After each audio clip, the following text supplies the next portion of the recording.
ஒரு பெரிய நினைவு மண்டபம். அதுக்கு முன்னாடி ஒரு அப்பாவும் பிள்ளையும் நின்றுகிட்டு இருக்கிறாங்க. அந்த வழியாக போகிறவங்க வர்றவங்கெல்லாம் அந்த இடத்துல நின்று அது என்ன மண்டபம் அப்படின்னு விசாரிக்க ஆரம்பித்தாங்க. அந்த அப்பாவும் பிள்ளையும் தான் வர்றவங்களுக்கெல்லாம் விவரம் சொல்லிகிட்டு இருக்கிறாங்க. அதாவது இந்த இடத்துல ஒரு பெரிய மகான் சமாதி ஆயிருக்கார். அவர் சமாதியான இடத்துல இந்த நினைவு மண்டபத்தை கட்டியிருக்கிறோம் அப்படின்னாங்க. ஊர் பூரா இந்த செய்தி பரவிச்சு. நிறைய பேர் அந்த இடத்தை தேடி வர ஆரம்பித்தாங்க. இங்கே வந்து கொஞ்சம் நேரம் உட்காந்துட்டு போனால் மனசுக்கு ஒரு நிம்மதி கிடைக்கிது அப்படின்னாங்க. அங்கே இருந்த உண்டியலில் நிறைய காசு போட்டுட்டு போகிறாங்க. பணம் கிடுகிடுன்னு நிறைய சேர ஆரம்பிச்சிட்டுது. பணம் நிறைய சேர்ந்த உடனே அந்த அப்பாவுக்கும் பிள்ளைக்கும் தகராறு வந்துட்டுது. பணம் சேர்ந்தாலே சொத்து தகராறு வரத்தானே செய்யும். அது மாதிரி வந்துட்டுது. பையன் அடிக்கடி நிறைய பணம் கேட்க ஆரம்பித்தான். அப்பா பார்த்தார், யோசனை பண்ணார், ஒரு முடிவுக்கு வந்தார். ஒரு நாள் பையனை கூப்பிட்டார். இதை பாருப்பா, நமக்குள்ள தகராறு வேணாம். அப்பாவும் பிள்ளையும் இப்படி சண்டை போட்டுக்கிட்டா பார்க்குறவங்க தப்பாக நினைப்பாங்க. அதனால் நமக்குள்ள சமரசமாக இதை தீர்த்துக்குவோம், என்ன சொல்கிற அப்படின்னார் அப்பா. சரின்னு நான் பையன்.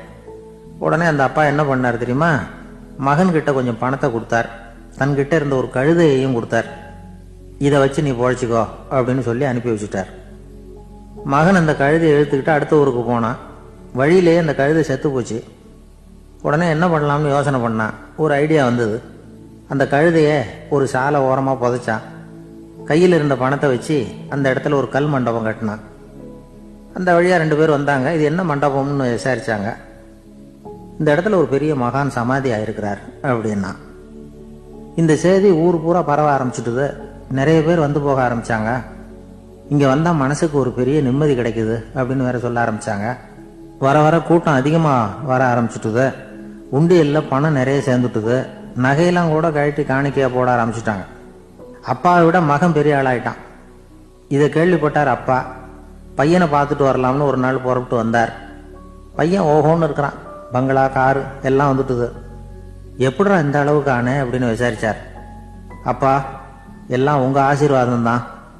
நீங்கள் கொடுத்த மூலதனத்தை வச்சு தான் இவ்வளவும் சம்பாதிச்சேன் அப்படின்னு நான் பையன். அது எப்படிறான்னு விசாரித்தார். அப்பா, நீங்கள் ஒரு கழுதை குட்டியும் கொஞ்சம் பணமும் என்கிட்ட கொடுத்து அனுப்பி வச்சிங்க. அதை எடுத்துக்கிட்டு வந்தேன். வர்ற வழியில் அந்த கழுதை செத்து போச்சு. உடனே யோசனை பண்ணேன். அந்த கழுதையை இந்த இடத்துல புதைச்சேன். கையில் இருந்த பணத்தை வச்சு மண்டபம் கட்டினேன். மகான் ஒருத்தர் சமாதி ஆயிருக்கார் அப்படின்னு வதந்தியை கிளப்பி விட்டேன். ஜனங்கள்லாம் ஏமாந்து போய் காசை கொண்டாந்து போட ஆரம்பிச்சிட்டாங்க. நான் பொழைச்சிக்கிட்டு இருக்கிறேன் அப்படின்னா. இப்போதான்டா நீ என் புள்ள அப்படின்னு சொல்லி சந்தோஷப்பட்டாரான் அந்த அப்பா. ஏன் அப்படி சொல்கிறீங்கன்னு கேட்டிருக்கான் பையன். கழுத குட்டியை புதைச்சி மண்டபம் கட்டியிருக்கிற நீ, ஏற்கனவே நம்ம ஊரில் நாம் கட்டியிருக்கிறோமே மண்டபம், அது இந்த கழுதையோட அம்மாவை புதைச்ச இடம். மகான் சமாதி ஆயிருக்காருன்னு நானும் சும்மா கப்ஸா தான் விட்டுக்கிட்டு இருக்கேன் அப்படின்னாரான் அப்பா. முட்டாள் ஜனங்களை நினச்சி அந்த 2 பேரும் சத்தம் போட்டு சிரிச்சாங்களாம். மனுஷன் ஏமாத்துறது ரொம்ப சுலபம். என் கூட படித்த ஒருத்தன் திடீர்னு ஒரு நாள் எல்லாருக்கும் அருள் வாக்கு சொல்ல ஆரம்பிச்சிட்டான். அவன் ஒரு ஆஃபீஸ்லேயும் வேலை பார்க்குறான். ஆஃபீஸில் உள்ளவங்கெல்லாம் அவங்ககிட்ட வந்து அருள் வாக்கு கேட்குறது வழக்கம். ஒரு நாள் நான் அவன் முன்னாடி போய் உட்காந்து பேசிக்கிட்டு இருந்தேன். அப்போ அதே ஆஃபீஸில் வேலை பார்க்குற ஒருத்தர் அவங்ககிட்ட வந்து, சுவாமி, என் மேஜையில் வச்சுருந்த பேனா திடீர்னு காணாமல் போயிட்டுது, அது திரும்ப கிடைக்குமா எனக்கு அப்படின்னு கேட்டார். இவன் கண்ணை உருட்டி பார்த்துட்டு, அது உனக்கு கிடைக்காது, புதுசாக வேற ஒன்று வாங்கிக்கப்போ அப்படின்னா. சரின்னு அவர் போயிட்டார். அவர் போனதுக்கப்புறம் நான் மெதுவாக இவனை பார்த்து, அது எப்படிடா அது உனக்கு கிடைக்காதுன்னு அவ்வளோ உறுதியாக அவர்கிட்ட சொன்னேன் அப்படின்னு கேட்டேன். இவன் மெதுவாக என் காதுகிட்ட வந்து, அந்த பேனாவை கிளப்புனதே நான் தான் அப்படிங்கிறான். இங்கே இருக்கிற எல்லோருக்கும் வணக்கம்.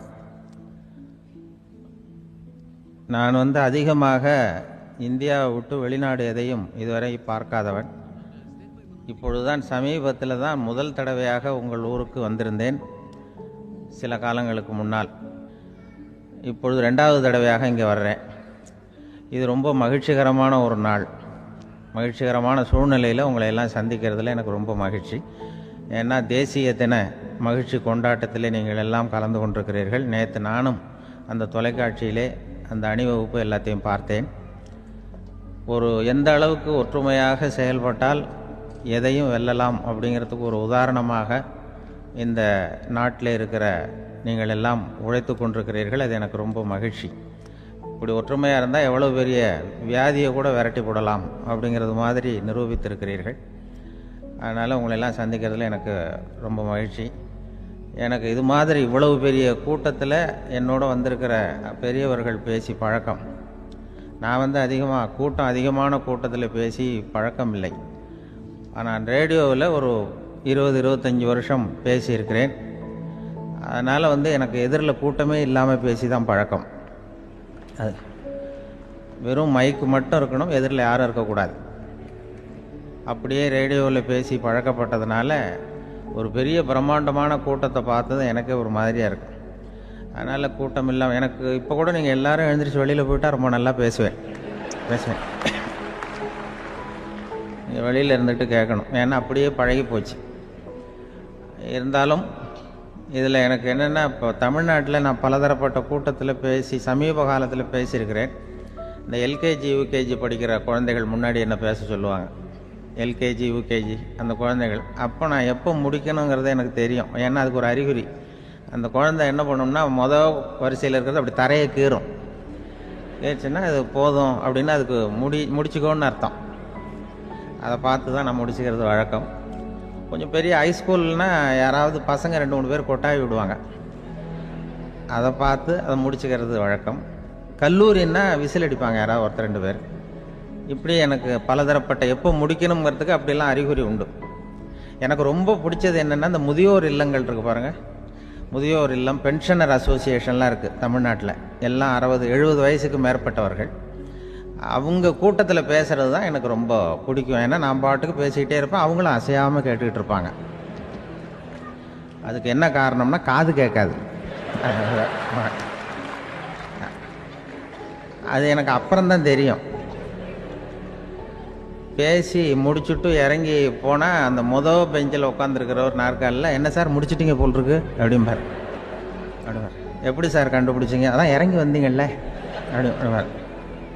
அதனால் அது மாதிரி கூட்டத்தில் ஒன்றும் எனக்கு சுத்தமாக யாரும் இருக்கக்கூடாது எதிரில். இல்லைன்னா அந்த முதியோர் இல்லம் மாதிரி அப்படி காது கேட்காதவங்களாம் உட்காந்துருக்கணும். இங்கே அப்படி இல்லை, எல்லாம் ரொம்ப விழிப்போடு இருக்கீங்க, காதை திறந்து வச்சுக்கிட்டு. அது மாதிரி என்ன போன்ற ஆட்களுக்கு கொஞ்சம் இது பேசுகிறதும் என்ன, சில பேருக்கு என்னென்னா பேச்சு மைக்கை பார்த்ததும் எனக்கு எப்போ நேரங்காலம் தெரியாது, முடிக்கிறதுக்கு தெரியாது. அப்படியும் உண்டு பேச்சாளர்கள் பல ரகம். நான் கூட இப்போ ஒரு ஏற்பாடு பண்ணியிருக்கிறேன். என்னுடைய நண்பர் சுபாஷ்னு ஒருத்தர் வந்திருக்கார். அவர்கிட்ட சொல்லியிருக்கேன், நான் எப்போ முடிக்கணும்னு தோணுதோ அப்போ லேசாக தலையை சொறி நான் முடிச்சுக்கிறேன். என்ன கடிகாரமும் கிடையாது, ஒன்றும் கிடையாது. நான் எப்போ ஆரம்பிக்கிறேன் எப்போ முடிக்கிறேன்னு தெரியாதுன்னு சொன்னேன். இதே மாதிரி கும்பகோணத்தில் சமீபத்தில் ஒரு கூட்டத்துக்கு போகும்பொழுது அந்த ஏற்பாட்டாளரை உட்கார வச்சு, நீ முடிக்கணும்னு தோன்றப்போ தலையை சொரியா நான் புரிஞ்சுக்கிறேன்னு சொல்லிவிட்டு, பெரியோர்களே தாய்மார்களே என்னதும் உடனே தலையை சொன்னாங்க. என்னையா அதுக்குள்ளேன்னா, இல்லை இது தலை அரிக்குது அதனால் சொல்லிடுறேன், நீ அது வேறு மாதிரியாக சொல்லுவேன்னு சொன்னார். அப்படி ஒருத்தர் ஏற்பாடு பண்ணி உட்கார வச்சுருக்கேன் எதிரில். அவர் இன்னும் தலைக்கு கையை கொண்டு போகல, முதல் வரிசையில் உட்கார வச்சுருக்கிறேன். ஏன்னா இந்த பேசுகிறவங்களுக்கு அந்த கூட்டம் பார்த்துட்டா முடிக்கிறது எப்போ முடிக்கிறது என்ன எதுன்னு தெரியாது. அது ஒரு பேச்சாளர் அவர் பாட்டு பேசிகிட்டே இருந்தாராம், ரொம்ப நேரம் பேசிகிட்டு இருந்திருக்கார். பேசிகிட்டு இருந்தால் ஒன்றும் புரியல, நேரங்காலம் தெரியல. அவருக்கே தோணி ஒரு கட்டத்தில் அந்த பேசுகிறவருக்கு, ஐயா மன்னிச்சுக்கோங்க, நான் ரொம்ப நேரம் பேசிட்டேன் போல் இருக்கு, எவ்வளோ நேரம் பேசினேன்னு எனக்கே ஞாபகம் இல்லை, இந்த கை கடிகாரத்தை கூட பார்க்க மறந்துட்டேன், என்னை மன்னிச்சுக்கோங்க அப்படின்னாராம். அப்போ கோபமாக ஒருத்தர் எழுந்திரிச்சு, ஏன்யா கடிகாரத்தை தான் மறந்த, பின்னாடி மாட்டிருக்கிற காலண்டரையாவது பார்க்கக்கூடாதா அப்படின்னாராம். அப்போ தான் தெரியுது அவன் வாரக்கணக்கில் பேசிக்கிட்டு இருந்திருக்கான். போன வெள்ளிக்கிழமை ஆரம்பித்து இந்த சனிக்கிழமை முடிக்கிறது மாதிரி அப்படி ஆகிடும். என்ன கடிகாரமும் கிடையாது. அது மாதிரி பேசுகிற பேச்சு ஏன்னா பேசுனா என்ன சொல்லுவாங்கன்னா, எந்த பேச்சை கேட்டாலும் ஒரு தன்னம்பிக்கை வரணுமா கேட்குறவங்களுக்கு, அதுதான் நல்ல பேச்சு அப்படின்னு சொல்லுவாங்க. கேட்குறவங்களுக்கு ஒரு தன்னம்பிக்கை, வாழ்க்கையில் ஒரு பிடிப்பு வரணும், தன்னம்பிக்கை வரணும். அப்படிப்பட்ட எண்ணத்தில் தான் அவங்கெல்லாம் நல்ல கருத்துக்களை சொல்ல வந்திருக்கிறாங்க. அது என்னென்னா, ஒரு ஒரு ஒரு ஒரு இளைஞன் எங்கெங்கேயோ வேலை தேடி இருக்கான், வேலையே கிடைக்கல. உடனே ஒரு தண்டவாளத்தில் போய் தற்கொலை பண்ணி தண்டவாளத்தில் தலையை வச்சு படுத்துட்டானான். யாரும் வேலை கொடுக்கல, தண்டவாளத்தில் போய் தற்கொலை பண்ணி எடுத்து படுத்துருக்கான். அப்போ 2 பக்கமும் திரும்பி பார்க்குறான், ரயிலே வரல. என்ன தற்கொலை பண்ணால் கூட ரயில் வர மாட்டேங்குது அப்படின்னு சொல்லிட்டு பார்த்துருக்கேன். அப்போ யாரோ ஒருத்தர் பேசிகிட்டு இருக்கார், ஒரு திடலில் கூட்டம், பெரியவர் பேசிகிட்டு இருக்கார். நம்ம அந்த பெரியவர் போய் கொஞ்ச நேரம் அந்த கூட்டத்தையாவது கேட்டுட்டு வருவோம், நீ ரயில் வர்ற பாட்டை காணும், அப்புறம் வந்து தலை வச்சு படுத்துக்குவோம் அப்படின்னு நேராக அந்த கூட்டத்துக்கு போனால் ஒரு திடலில் ஒரு பெரிய மனுஷன் பேசிகிட்டு இருக்கார். தன்னம்பிக்கை, வாழ்க்கையில் வந்து இளைஞர்கள் ரொம்ப தன்னம்பிக்கையோடு இருக்கணும் அப்படி இப்படின்னு பேசிகிட்டு இருக்கார். இவன் போய் உட்காந்து கேட்டான். இந்த இளைஞன் 1 மணி நேரம் கேட்டான். 2000 பேர் உட்காந்து கேட்டுக்கிட்டு இருந்தாங்க. உடனே கூட்டம் முடிஞ்சுது, கூட்டம்லாம் கலைஞ்சி போச்சு. அந்த பெரியவர் பேசிக்கிட்டு இருந்தாரே அவரை போய் இவன் சந்தித்தான். இளைஞன், ஐயா, நான் வந்து தற்கொலை பண்ணிக்கணுங்கிற எண்ணத்தோடு வந்தேன், தண்டவாளத்தில் தலையை வச்சு படுத்தேன், ரயில் வரல, அந்த நேரம் உங்கள் பேச்சு குரல் தான் கேட்டுது, நான் வந்து உங்கள் பேச்சை கேட்டேன், 1 மணி நேரம் கேட்டேன், கேட்டு முடித்ததுக்கப்புறம் என்னுடைய எண்ணத்தை நான் மாற்றிக்கிட்டேன், நான் இனிமேல் தற்கொலை பண்ணிக்க மாட்டேன் அப்படின்னா.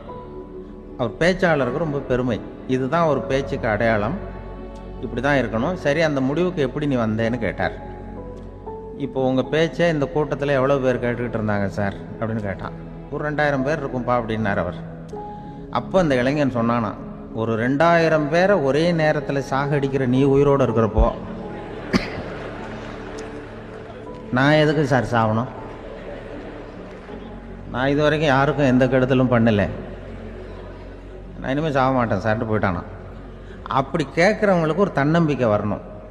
அது வந்து எப்படியோ வந்தால் போகிறோம். இப்போ எங்கள் பேச்சை கேட்டுவிட்டோம், அந்த ரகத்தில் வந்தாலும் சரிதான். வாழ்க்கையில் ஒரு பிடிப்பு வரணும் அப்படிங்கிறது தான் ஒரு சிறந்த பேச்சுக்கு அடையாளம்னு சொல்லுவாங்க. அப்படி வந்து அது பண்ணுறது.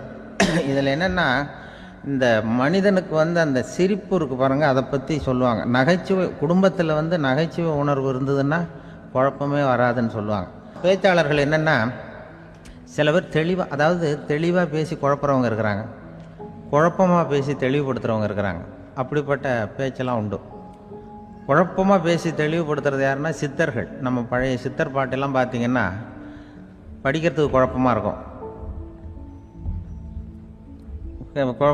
ஆனால் அது கருத்து தெளிவாக இருக்கும். அதுதான் குழப்பமாக பேசி தெளிவுபடுத்துகிறவரெல்லாம் பழைய நம்ம சித்தர்கள். தெளிவாக பேசி குழப்புறவங்க இருக்கிறாங்க சில பேச்சாளர்கள். இருக்காங்க. ஒருத்தன் ஆடு மேய்ச்சிக்கிட்டு இருந்தானா, ஒரு ஆடு மேய்ச்சிக்கிட்டு இருந்திருக்கிறான் ஒரு திடலில். அந்த ஆடு மேய்க்கிற அந்த ஆள் வந்து ரொம்ப தெளிவாக பேசணும்னு நினைக்கிறவன். அவர்கிட்ட போய் கேட்டிருக்கான். அந்த ஆள்கிட்ட போய் ஒருத்தன் கேட்டான், மந்தையில் எத்தனை ஆடுப்பா இருக்கு அப்படின்னா. அப்போ அவன் சொன்னான், நான் ஆடு மேய்க்கிறேன் சார், எதையும் தெளிவாக கேட்கணும், நீ கருப்பாட்டை கேட்குறியா வெள்ளாட்டை கேட்குறியா அப்படின்ட்டுருக்கான். கருப்பாடு அது ஒரு 50 இருக்குது அப்படின்னா. சரி, வெள்ளாடு எத்தனை இருக்குது அப்படின்னா, அதுவும் 50 தான் இருக்குது அப்படின்ட்டுருக்கான். இன்னும் ரெண்டும் ஒரே ஆன்சர் தானே சொல்கிறான் அப்படின்னு சொல்லி, சரி இந்த ஆடெல்லாம் எவ்வளவு புல் சாப்பிடும் ஒரு நாளைக்கு சார்? மறுபடியும் தெளிவாக கேளுங்க, கருப்பாடா வெள்ளாடா? கருப்பாடு அப்படின்னா 10 கிலோ சாப்பிடும். சரி, வெள்ளாடு அதுவும் 10 கிலோ சாப்பிடும். ரெண்டுக்கும் அதே தான் சொல்கிறான். சரிப்பா, இது எல்லாம் எவ்வளவு பால் கறக்கும் இந்த ஆடெல்லாம்? சார் திருப்பி திருப்பி சொல்ல, தெளிவாக கேளுங்க, கருப்பாடா வெள்ளாடான்னா? கருப்பாடு தினம் 5 லிட்டர் கறக்கும், வெள்ளாடு அது 5 லிட்டர் தான் கறக்கும் அப்படின்னா. இப்படியே இவன் தெளிவாக பேசி இவன் என்ன சொல்லிட்டு வரான்னு தெரியல. ரெண்டும் ஒரே ஆன்சர் தான், அப்புறம் எதுக்கு பிரித்து பேசுகிறேன், ரெண்டும் ஒன்று தாடா சொல்கிறேன்னு இருக்காரு. அப்படி இது ஆரம்பத்திலே கேட்டால் சொல்லிட்டு போகிறேன். ஏன்னா ஏன் அப்படி தெளிவாக பிரித்து கேட்குறேன்னா, அந்த கருப்பாடெல்லாம் எதிர்த்த வீட்டுக்காரனுக்கு சொந்தம் அப்படின்னா. சரி, வெள்ளாடு அதுவும் எதிர்த்த வீட்டுக்காரனுக்கு தான் சொந்தம் அப்படின்னா. இப்போ என்ன பேசினா தெளிவாக பேசி குழப்பிக்கிட்டு இருக்கான்னு அர்த்தம். இப்போ எதுக்கு இந்த அறிகுறி சொல்கிறேன்னா, நான் பேசுகிறது கூட அப்படி தான் இருக்கும். ஏன்னா குழப்பமாக பேசி தெளிவுபடுத்துகிறவர்கள் பின்னாடி வராங்க, அவங்க கொஞ்சம் அவங்க. அதனால் நம்மளால் முடிஞ்ச வரைக்கும் கொஞ்சம் தெளிவாக பேசி உங்களை குழப்பி வச்சோம்னா அவங்க வந்து பின்னாடி பார்த்துக்குவாங்க. அதுதான்.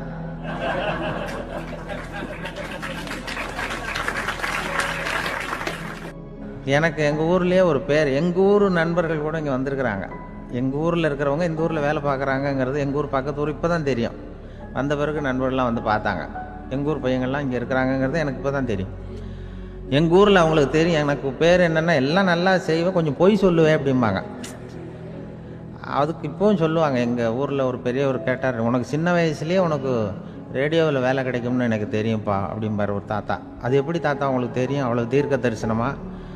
இல்லை இல்லை, நீ சின்ன வயசில் கூட ஒரு பொய்யை கூட நிஜ மாதிரி பேசுவேன், அதனால தான் உனக்கு அங்கே வேலை கிடச்சிது அப்படின்னு சொல்லுவாங்க. அது மாதிரி இந்த பொய் சொல்கிறதுல கொஞ்சம் அதுதான் என்கிட்ட உள்ள குறையை தவிர, கொஞ்சம் பொய் சொல்லுவேன், வேறு மற்றதெல்லாம் தெளிவாக இருக்கும். இதுவே சொன்னாராம். அதாவது கடவுள்கிட்ட போய் புகார் பண்ணாங்களாம். கடவுள்கிட்ட போய் ஒருத்தர் புகார் பண்ணியிருக்கிறார், நீ படைத்த மனுஷன்லாம் பூலோகத்தில் பொய் சொல்கிறாங்க, ரொம்ப எல்லாரும் பொய் சொல்கிறாங்க, நீ படைத்த மனுஷன் சரியா இல்லை அப்படின்னு கடவுள்கிட்ட போய் புகார் பண்ணாங்களாம். அப்போ கடவுள் சொன்னாராம், என்னை யாரும் ஏமாற்ற முடியாதுப்பா, நான் வந்து அதுக்கு ஒரு ரிமோட் கண்ட்ரோல் மாதிரி ஒன்று வச்சுருக்கேன், இங்கே பாரு, எதிர்த்தாவில் பாரு, என்ன தெரியுது அப்படின்னா பிரம்மாண்டமான செவுரு, அதில் லட்சக்கணக்கான எலக்ட்ரிக் பல்புலாம் சொருவிருக்கு, அதெல்லாம். அப்போ கடவுள் சொன்னாராம், புகார் சொன்னவனை கூப்பிட்டு, இதை பாருப்பா, எலக்ட்ரிக் பல்பு, பூலோகத்தில் நாம் படைத்த மனிதர்கள் யாராவது பொய் சொன்னால் இங்கே விளக்கு எரியும், எந்த ஏரியாவில் எவ்வளவு விளக்கு எரியுது அப்படிங்கிறத பார்த்து நான் கண்டுபிடிச்சிருவேன், நான் படைத்த மனிதர்களை என்னை ஏமாற்ற முடியாது, எவ்வளவு பேர் எங்கே பொய் சொல்கிறாங்கிறது இந்த விளக்கை பார்த்து கண்டுபிடிச்சிருவேன் நான் கடவுள். இப்படி சொல்லிகிட்டு இருக்கும்பொழுது எல்லா விளக்கம் எரிஞ்சுதான். அப்போ புகார் பண்ணவன் கேட்டிருக்கான், இது ஏதாவது ஒயரிங்கில் கோளாறாக இருக்குமா சார், இது ஏன் இப்படி எல்லாம் எரியுது அப்படிங்கிறப்ப கடவுள் சொன்னாராம், இல்லை இப்போ வந்து சிங்கப்பூரில் தென்கட்சி சுவாமிநாதன் பேசிக்கிட்டு இருக்காரு, இன்னொரு 15-20 நிமிஷத்தில் சரியாக போடும் அப்படின்னாராம். அப்படி சொல்லுவாங்க என்னை பற்றி கொஞ்சம் பொய் சொல்கிறதுங்கிறது, அதுக்காக உங்ககிட்ட வந்து பொய் சொல்ல முடியாது. நான் பொய் சொல்கிறதுனா அந்த முன்னாடி சொன்ன முதியோர் இல்லம் அங்கே வேணால் சொல்லலாம், எதை சொன்னாலும் கேட்க போகிறதில்ல, அப்படி சொல்லலாம். ஏன்னா இப்போ இதில் என்னென்னா, இவங்க ஐயாக்கெல்லாம் இங்கே வந்ததும் பெரியவங்கள்லாம் சொன்னாங்க, முஸ்தபா சார்லாம் சொன்னார், இங்கே வந்து முன்னாடிலாம் எங்கள் மனிதர்கள் எந்த அளவுக்கு இப்போ வந்து ரொம்ப ஆக்கபூர்வமாக வளர்ந்துருக்கிறார்கள். முன்னாடிலாம் சினிமா நடிகர்களுக்கு தான் இது மாதிரி கூட்டங்கள்லாம் வரும், சினிமா சம்மந்தப்பட்டவங்களுக்கு இது மாதிரி ஏதாவது நல்ல விஷயங்களை பேசுகிறவங்களுக்கு கூட்டம் வர்றது வந்து ஒரு பெரிய ஆரோக்கியமான அறிகுறி, எங்களுக்கெல்லாம் ரொம்ப மகிழ்ச்சியாக இருக்குது சார்னு சொன்னார். அது இப்போ அதுக்கு தான் வந்திருப்பீங்க, வேறு ஒன்றும் இப்போ எங்கள் முகத்துக்காக வந்திருக்க போகிறீங்க, அப்படி ஒன்றும் கவர்ச்சியான முகமா அதுவும், அதனால் வந்து முகத்தை பார்க்குறதுக்கு தான் வந்திருக்கிறாங்க அப்படின்னு சொல்லி. அந்த ரேடியோவில் நான் கொஞ்ச காலம் வெளியில் தெரியாமல் இருந்தேன். அப்போ என்ன பண்ணுவாங்கன்னா, என்ன வருவாங்க, எங்கள் ரேடியோ ஸ்டேஷனுக்கு வருவாங்க, சார் அந்த தினம் ரேடியோவில் பேசுகிறாரு இன்று ஒரு தகவல், அவர் முகத்தை பார்த்துட்டு போகணும் சார் அப்படின்ட்டு வருவாங்க. ஏன்னா இப்போ தொலைக்காட்சியில் வர்றதில்லை, அதில் என்னென்னா அப்படி ஒரு தடவை வர்றவங்க அடுத்த தடவை வர்றதில்லை. அப்போ தான் புரியுது, ஓஹோ அவங்க ஆள் யாருன்னு தெரிஞ்சுக்கிறதுக்கு தான் வராங்க, வேறு ஒன்றும் ஒரு பெரிய கவர்ச்சி. அதனால் இந்த கூட்டம் வந்து ஏதோ என்னோட கவர்ச்சின்னா அவர் ஐயா சுகிசிவம் கொஞ்சம் கவர்ச்சியாக தெரிகிறார், அதனால் அவருக்காக வந்த கூட்டமாக வேணா இருக்கலாம், வேறு எனக்கு அந்த நம்பிக்கை இல்லை. ஐயா சாலவன் பாப்பாவுக்கு சுத்தமாக அந்த நம்பிக்கை இருக்காது. அதனால் நாங்கள் வந்து ஏமாந்து போட மாட்டோம், ஏதோ எங்களை பார்க்க தான் வந்திருக்கிறாங்க எல்லாரும் அப்படின்னு. என்ன அவங்களுக்கு கருத்துன்னா, நல்ல குடும்பம், நல்ல மகிழ்ச்சியாக வாழ்வது எப்படி, நல்ல குடும்பத்தை எப்படி நடத்துறது, இது மாதிரி நல்ல கருத்துக்களை இப்போ ஜனங்கள்கிட்ட பரிமாறிக்கணும்னு இந்தியாவிலையும் தமிழ்நாட்டிலையும் சில நிகழ்ச்சிகளை அவங்க நடத்திட்டு இருக்கிறாங்க. என் கூட வேலை பார்க்குறப்போ ஒரு அம்மா இருந்தாங்க, அவங்க எப்போதும் அவங்க வீட்டுக்காரர் படத்தையே வச்சுருப்பாங்க, கையில் பத்திரமா வச்சுருப்பாங்க, அவ்வளவு மரியாதை மதிப்புன்னு சொல்லி நாங்கள்லாம் அவங்கள பெருசாக நினைப்போம். இது எதுக்குமா அவங்க வீட்டுக்காரர் படத்தை பத்திரமா இல்லை கையிலேயே வச்சுருக்கீங்களே, ஆஃபீஸுக்கெல்லாம் எடுத்துகிட்டு வந்து வச்சு அடிக்கடி எடுத்து பார்த்துக்குவாங்க, அவ்வளவு பிரியமாக அவங்க வீட்டுக்காரர் இல்லை. ஆமாம், எனக்கு வந்து ஏதாவது பிரச்சனை வந்துவிடுதுன்னா உடனே எங்கள் வீட்டுக்காரர் படத்தை எடுத்து பார்ப்பேன். பரவாயில்லையே இப்படி ஒரு இதாக, ஆமாம் இதை பார்த்துட்டு நினச்சிக்குவேன், இதை விட பிரச்சனை வேறு என்ன இருந்துட போகுது உலகத்தில் அப்படின்னு நினச்சிக்குவேன், உடனே எனக்கு எல்லாம் போயிடும் அப்படின்ட்டு தான். அப்படி ஒரு அம்மா இருந்தாங்க, இப்போ இருக்காங்க, வேலை பார்த்துக்கிட்டு இருக்காங்க. அப்படிலாம் இங்கே இருக்கிற தாய்மார்கள் பெண்கள் யாராவது அப்படி கூட பண்ணலாம். யாரா எப்போதுமே உங்கள் வீட்டுக்காரர் படத்தை கையில் வச்சுக்கோங்க, அது ஒரு யோசனை, குடும்பம் குதூகலமாக இருக்கிறதுக்கு அது ஒரு யோசனை. அதே மாதிரி இவங்களும் அவங்க படத்தை வச்சுக்கலாம், வச்சுக்கிட்டு பிரச்சனை வரும்போது பார்த்துக்கணும், இதை விட நமக்கு என்ன வந்துட போகுது பெருசா அப்படி தான் இருக்கணும். குடும்பம் வந்து நல்லபடியாக இருக்கணும்னா அதுக்கு இப்போ சொல்லுவாங்க, கடவுளே வந்து ஒரு வீட்டு கணவன், வீட்டு தலைவர் கனவுல வந்தாராம். கடவுள் வந்து இது மாதிரி உன்னை விட்டுட்டு உங்கள் குடும்பத்தை உன்னையெல்லாம் விட்டுட்டு போக போகிறேன்னா, அதனால் ஏதாவது வர வேணும்னா கேட்டு போய் வாங்கிக்கோ அப்படின்னு கடவுள் சொன்னாராம் அந்த குடும்ப தலைவர்கிட்ட. அவருக்கு என்ன கேட்குறதுன்னு புரியல, கடவுள் வந்து விட்டுட்டு போகிறேங்கிறாரு, ஏதாவது வரம் கேட்டுக்கோ அப்படின்னு நம்ம என்ன பண்ணுறது, என்ன கேட்குறதுன்னு ஒன்றும் புரியல, குழம்பிக்கிட்டு இருந்தான் அந்த ஆள் கனவுல. இப்போ கடவுள் சொன்னாரா, சரி நீ ரொம்ப குழப்பமாக இருக்க, நாளைக்கு மறுபடியும் உன் கனவுல வரேன் அதுக்குள்ளே நீ முடிவு பண்ணி வை. உனக்கு என்ன வரம் வேணுமோ கேட்டு வாங்கிக்கோ, உனக்கு வரம் கொடுத்துட்டு நான் போயிடுறேன், உன்னை விட்டுட்டு போகிறதா நான் முடிவு பண்ணிட்டேன் அப்படின்ட்டுருக்காரு கடவுள். சரி, ஒரு நாள் அவகாசம் கொடுங்க, நாளைக்கு நான் அதுக்குள்ளே முடிவு பண்ணி வைக்கிறேன்ட்டு அவர் வந்தார். மறுநாள் முழிச்சுக்கிட்டார். முழிச்சுக்கிட்டு மனைவி, மகன், மக்கள் எல்லாரையும் கூப்பிட்டார், குடும்பத்தில் எல்லாரையும். இப்படி வாங்க, இது மாதிரி நேற்று கனவுல வந்தார் கடவுள், நம்மளை விட்டுட்டு போக போகிறாராம், என்ன வரம் வேணும்னு கேட்டு வாங்கிங்கோ அப்படின்னு இப்போ சொல்லிட்டார். என்ன கேட்குறதுண்ணா அப்படின்னு அந்த கணவன் கேட்குறான். இந்த மனைவி சொல்கிறாங்க, என் உடம்பு பூரா நகையாக இருக்கணும் அப்படின்னு கேள் அப்படின்ட்டுருக்கு. அதுக்குள்ளே அந்த ஒரு பொண்ணு ஓடி வந்து, அப்படிலாம் கேட்காதப்பா கடவுள்கிட்ட, இப்போ இருக்கிற சொத்து எவ்வளோ இருக்கோ அதுபோல் இன்னொரு பங்கு வேணும்னு கேள் அப்படின்னு. அந்த பையன் வந்து அவன் வேறு சொன்னான், அவன் அது நமக்கு வந்து இது போல் ஒரு 10 பங்காவது வேணும், 2 பங்களா, கார் வேணும் அப்படின்னு அவன் ஒரு லிஸ்ட்டை கொடுத்தான். இவர் என்ன கேட்குறதுன்னு முடிவு பண்ணுறதுக்குள்ள அங்கே வேலை செய்கிற அம்மா, ஒரு வயசான அம்மா வந்திருக்கு, வேலை செய்கிற அம்மா. அது வந்து சொல்லிச்சான் இவர்கிட்ட, தப்பாரு கடவுள்கிட்ட அப்படிலாம் கேட்காதப்பா, நாளைக்கு வரும்பொழுது என்ன வர வேணும்னா எங்கள் குடும்பத்தில் எல்லாரும் அன்பாக இருக்கணும், பாசமாக இருக்கணும்னு கேட்டு வாங்கிக்கோ வரத்தை. அன்பு பாசம் குடும்பத்தில் எப்போதும் நிலவணும்னு கேட்டு வாங்கிக்கோ, வேற எல்லாம் நம்ம பார்த்துக்கலான்னு அந்த பெரியம்மா சொல்லிச்சான். மறுநாள் அதே மாதிரி படுத்து தூங்கினார். கடவுள் கனவுல வந்தார். வந்து கேட்கும்பொழுது இவர் சொன்னாராம், ஐயா எனக்கு வந்து எங்கள் குடும்பத்தில் நாங்கள் கணவன், மனைவி, புள்ள, குட்டி எல்லாம் பாசமாக இருக்கணும், அன்பாக இருக்கணும், இதுதான் எங்களுக்கு வர வேணும் அப்படின்னு கேட்டாராம். இவர் கேட்டதும் கடவுள் வந்து தலையை சொரிய ஆரம்பிச்சிட்டாராம். ஏன் என்ன யோசிக்கிறீங்கன்னு கேட்டிருக்காரு. நீங்கள் அன்பாக பிரியமாக இருந்தீங்கன்னா அப்புறம் ஏன் நான் உங்களை விட்டுட்டு போக போகிறேன்? நான் ஏற்கனவே இல்லைங்கிறதுனால தான் உங்களை விட்டு போகலாம்னு முடிவு பண்ணியிருந்தேன். இப்போ நீங்கள் ஏற்கனவே பாசமாக இருந்தீங்கன்னா நான் இனிமேல் போக மாட்டேன், அதனால் ஏன் முடிவை மாற்றிக்க வேண்டியதுதான், உங்கள் கூட தான் இருக்க போகிறேன்னாராம். இப்படி ஒரு கதை சொல்லுவாங்க. அதனால் ஒரு குடும்பத்தில் அந்தந்த உறவு முறைகள் சரியாக இருக்கிற வரைக்கும் எல்லாம் நல்லாயிருக்கும். அங்கே தான் அங்கே இறைவன் வாழும் இல்லம்ங்கிறாங்களே, அதுதான் அது. அதில் அந்த குடும்ப தலைவருங்கிறவர் கணவன் அப்படிங்கிறதுனால அவருக்கு தான் பொறுப்பு. அவருக்கு நிறைய சகிப்புத்தன்மை வேணும், கோபம் வரக்கூடாது, யார் என்ன சொன்னாலும் போகணும். சில கணவன்மார்கள் வந்து எது சொன்னாலும் மனைவி வந்து தட்டுறதில்லை. அங்கே போனால் போவாங்க, எதுக்கு போக சொல்கிறேன்னு கேட்குறதில்ல, போகிறது, இங்கே வான்னா வர்றது. திருவள்ளூர் மனைவி இருந்தாருன்னு சொல்கிறாங்கல்ல, அது மாதிரி. அது எப்படின்னா ஒருத்தர் சொன்னார், அது அப்படி இல்லை, அதுக்கு ஒரு கதை சொன்னார். ஹிட்லர் வந்து வந்தாராம் ஒரு தடவை, ஒரு பெரிய கப்பல் மேலே, கப்பலுடைய மேல் தளத்தில் ஹிட்லர் வந்துக்கிட்டு இருக்கார். ஒரு இங்கிலீஷ் கேப்டன் எதிரில் நிற்கிறான். அவனுக்கு பெரிய ஆச்சரியம், இந்த ஆள் எப்படி இப்படி ஒரு தனி மனிதனாக இருந்துக்கிட்டு உலகத்தையே இப்படி இந்த பாடுபடுத்துகிறார் அப்படின்னு சொல்லி, உன்னுடைய வெற்றிக்கு என்ன காரணம்னு கேட்டாராம் அந்த இங்கிலீஷ் கேப்டன். இப்போ ஹிட்லர் சொன்னாராம், என்னுடைய வெற்றிக்கு காரணம் என்கிட்ட வேலை செய்கிற ஊழியர்கள். நான் கிழிச்ச கோட்டை தாண்ட மாட்டாங்க, நான் என்ன சொல்கிறேனோ அதை உடனே செய்வாங்க, ஏன் எதுக்குன்னு எதிர்த்து பேச மாட்டாங்க, அதுதான் என்னுடைய வெற்றிக்கு காரணம் அப்படின்னு சொல்லி அதை நிரூபித்து காட்டுறேன் பார் அப்படின்னு சொல்லி கையை தட்டினாராம் ஹிட்லர். உடனே ஒரு சிப்பாய் எங்கேருந்து வந்து லெஃப்ட் ரைட்னு போட்டு வந்து சல்யூட் பண்ணி நின்னான். உடனே ஹிட்லர் சொன்னார், நீ அப்படியே இந்த கப்பல் மேல் தளத்துலேருந்து அப்படி கடலில் விழுந்து செத்து போடா அப்படின்னு பொத்துன்னு குதிச்சுட்டான். எதுக்கு சொல்கிறேன் என்ன இதில், உடனே குதிச்சு செத்து போட்டான். இவருக்கு பெரிய ஆச்சரியம் கேப்டனுக்கு. ஹிட்லர் சொன்னார், இதுதான் என்னுடைய வெற்றி காரணம், தப்பார் இன்னொருத்தனை கூப்பிட்றேன் அப்படின்னு தட்டினா இந்த பக்கத்துலேருந்து ஒருத்தன் வந்தான், லெஃப்ட் ரைட்னு வந்து நின்னா, நீ இப்படி குதிச்சு செத்து போடா அப்படின்னு பொத்துன்னு குதிச்சிட்டான். எதுக்கு போக சொல்கிறீங்கன்னு ஒன்றுமே கேட்கல, குதினா உடனே குதிச்சிட்டான். அப்போ ஹிட்லர் சொன்னார், இதே மாதிரி என்னுடைய ஒவ்வொரு ஊழியர்களும் இருக்கிறாங்க, நானும் ஊழியர்களை இழக்கிறதுக்கு தயாராக இல்லை, தப்பார் தயாராக இருப்பேன் எப்போதும், தப்பார் இன்னொருத்தர் தட்டுறேன்னு இன்னொருத்தர் வந்தார். எதிர்த்தாவில் இருந்து ஒருத்தன் லெஃப்ட் ரைட் சல்யூட் அடித்தான். நீயும் குதிச்சு செத்து போடான்ருக்கார் ஹிட்லர். இவனால் பொறுக்க முடியல, இந்த இங்கிலீஷ் கேப்டன் அனாவசியமாக ஒவ்வொருத்தனாக குதிச்சுட்றானேன்னு சொல்லி ஓடி போய் அவனை குதிச்சிட்டான். குதிக்கிறதுக்கு முன்னாடி பிடிச்சி தனியாக எடுத்துகிட்டு போட்டான்.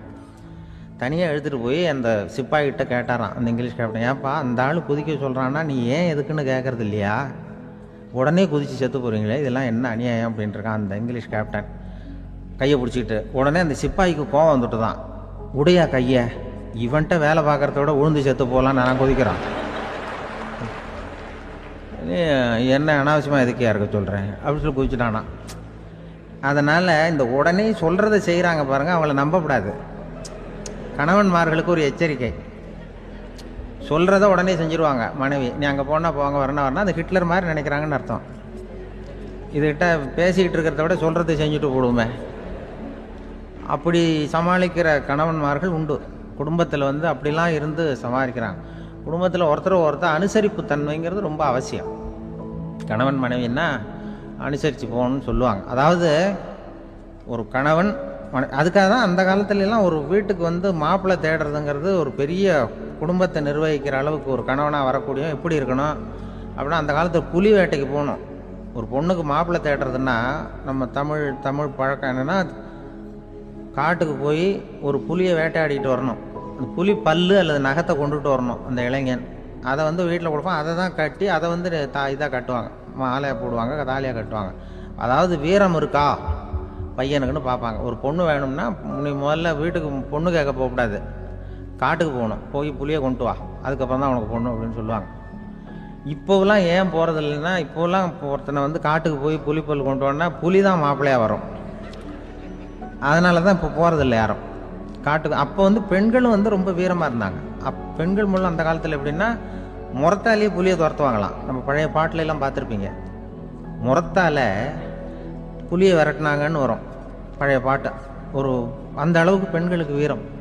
இப்போ கல்யாணம் ஆகி இந்த காலத்தில் ஒரு கணவனை வந்து விரட்டிட்டு வந்தாங்களாம் முறத்தை எடுத்துக்கிட்டு. ஒரு மனைவி அவன் பயந்துட்டு வெளில ஓடி வரான், பின்னாடி முறத்தை எடுத்துகிட்டு அந்த அம்மா ஓடி வருது. இவனை தனியாக பிடிச்சி கொண்டு போய், என்னப்பா இந்த மனைவிட்டு இப்படி பயந்து ஓடி வரையே, முறத்தால் துரத்துறா இப்படி வரையே அவனை தான். அவன் அப்படியே தடுமாறிக்கிட்டு, அதெல்லாம் ஒன்றும் இல்லை, அவன் என்ன புலியாக நினைக்கிறா அப்படின்னு ஒரு பெருமையாக சொல்லிட்டானான். அந்த காலத்தில் புலியை தான் முறத்தால் விரட்டினாங்க, இப்போ புருஷனை விரட்டுறாங்க அப்படின்னு சொல்லி.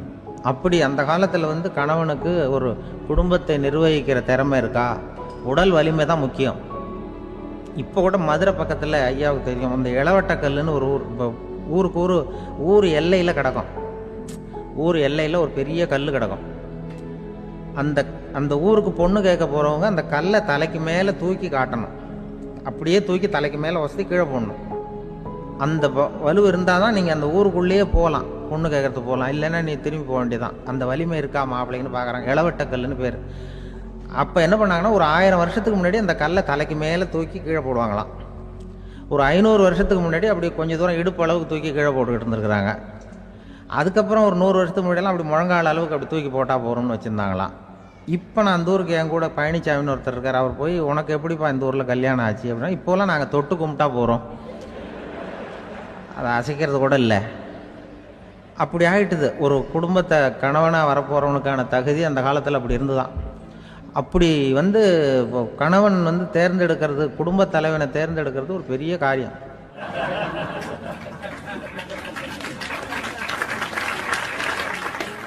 ஒரு பெரிய செல்வந்தர் போட்டி வச்சாராம், ஒரு நீச்சல் குளம், அதில் யார் வேணாலும் குதித்து அந்த பக்கம் போய் கரையேறலாம். அந்த நீச்சல் குளத்தில் விஷப்பாம்புலாம் கிடக்கு. யார் துணிஞ்சி அந்த விஷப்பாம்பு இருக்கிற குளத்தில் குதித்து அந்த பக்கம் போய் கரையேறானோ அவனுக்கு ஒரு 100 ஏக்கர் நிலம் கொடுப்பேன். அது வேண்டான்னா ஒரு 1000 ஆடு கொடுப்பேன். அதுவும் வேண்டான்னா என் பொண்ணை கொடுப்பேன் அப்படின்னு போட்டி வச்சார். அதை மாப்பிள்ளையை தேர்ந்தெடுக்கிறதுக்கு அவர் ஒரு வழி, நீச்சல் குளத்தில் குதிச்சு கரையேறணும். இப்போ அந்த ஊரில் இருக்கிற இளைஞர்கள்லாம் வந்து பார்க்குறாங்க அந்த குளத்தில் குதிக்கணும்னு. ஆனால் குளத்தில் வெறும் விஷப்பாம்புலாம் கிடக்கு. இது என்ன பண்ணுறதுன்னு பார்த்தா யாருமே குதிக்கிறதுக்கு தைரியம் வரல. திடீர்னு ஒருத்தன் துணிஞ்சு குதிச்சான், படபடன்னு அடிச்சுட்டு போய் அந்த பக்கம் கரையேறிட்டான். கரையேறின உடனே பரவாயில்லையே ஒரு ஆள் வந்துட்டான்னு சொல்லி அவனை அந்த இளைஞனை போய் பிடிச்சிட்டு வந்தாங்க. அந்த பெரியவர் கேட்டார், ஏப்பா இவ்வளவு பெரிய விஷப்பாம்பெல்லாம் கிடக்கிற நீச்சல் குளத்தில் நீ துணிஞ்சு குதித்து கரையேறி இருக்கிற, உனக்கு என்ன 1000 ஏக்கர் நிலம் கொடுத்துருவா, 100 ஏக்கர் நிலம் கொடுக்கவா சொல்கிறப்படி அப்படின்னா, வேண்டாம் சார்ன்றான். ஓஹோ அப்படின்னா ஒரு 1000 ஆடு வேணுமா உனக்கு அப்படின்னா, அதுவும் வேண்டாம் சார். ஓ அப்படின்னா என் பொண்ணு வேணுமா அப்படின்னா, அதுவும் வேண்டாம் சாருங்கிறான். அப்புறம் எதுக்குடா குதிச்சுன்ட்டு, என்ன உனக்கு என்ன தான் வேணும் அப்படின்னு கேட்டிருக்கார். என்னை எவன் பிடிச்சி தள்ளி விட்டவன்னு தெரியணும் அப்படின்றான். அதுக்காக அவன் பார்த்துருக்கான். அப்படி இருந்தால் தான் துணிச்சல் வரும் இந்த காலத்தில். எதுக்கு இவ்வளவு சங்கடம்லாம் வச்சாங்கன்னா, ஒரு குடும்பத்துக்கு தலைவராக வர வேண்டிய ஒரு ஆள், கணவனாக இருக்க வேண்டியவனுக்கு துணிச்சல் இருக்கா, தைரியம் இருக்கா அப்படிங்கிறது பார்க்கறதுக்காக இப்படிப்பட்ட தேர்வு முறைகள்லாம் வச்சுருந்தாங்க அந்த காலத்துலலாம். இப்போலாம் கல்யாணம் பண்ணுறது ஆளுக்கு நேரில் பார்க்காமலே கூட கல்யாணம் நடக்குது இன்டர்நெட்டில். இப்போ சர்டிஃபிகேட் கேட்குறாங்க, நோய் நொடி இல்லாமல் இருக்காரா பார், காட்டுக்கெலாம் போக வேண்டாம், நேராக ஆஸ்பத்திரிக்கு போய் ஒரு சர்டிஃபிகேட் வாங்கிட்டு வா, உனக்கு ஒன்றும் வியாதி இல்லைன்னு ப்ரூவ் பண்ணு, அதுக்கப்புறம் பார்த்துக்கலாம், மற்றதை பேசுவோம் அப்படின்னு சொல்லி அப்படி இருக்குது நிலைமை. அதனால் குடும்பத்தில் வந்து அந்த கணவனாக இருக்கிற வேண்டியவனுக்கு பொறுப்பு அதிகம். ஏன்னா எல்லாத்தையும் அனுசரித்து போக வேண்டியதாக வந்தான். அப்படி தான் இருக்குது. அது ஒன்றுக்கு மேலே இந்த கல்யாணம் பண்ணிக்கிறாங்கல்ல, அது ரொம்ப அவஸ்தை. ஒருவனுக்கு ஒருத்திங்கிறது நம்ம இதெல்லாம் சொல்கிறது. ஒன்றுக்கு மேற்பட்ட திருமணங்கள் வந்து சங்கடத்தில் தான் கொண்டு வந்து விடும். நிறைய சொல்லுவாங்க, உலகத்திலேயே ஒரு பெரிய இது என்ன தெரியுங்களா, இயற்கை நிர்ணயம் பண்ணுது. இப்போ நம்ம சில பேருக்கு எனக்கு பொம்பளை பிள்ளை வேண்டாம் ஆம்பளை பிள்ளை வேண்டாம்னு சொல்லி இந்த ஸ்கேன் பண்ணி என்னென்னவோ பண்ணிகிட்டு இருக்கிறாங்கல்ல. ஆனால் இயற்கை அந்த 50-50 ரேஷியோவை அது மெயின்டைன் பண்ணிகிட்ருக்கு.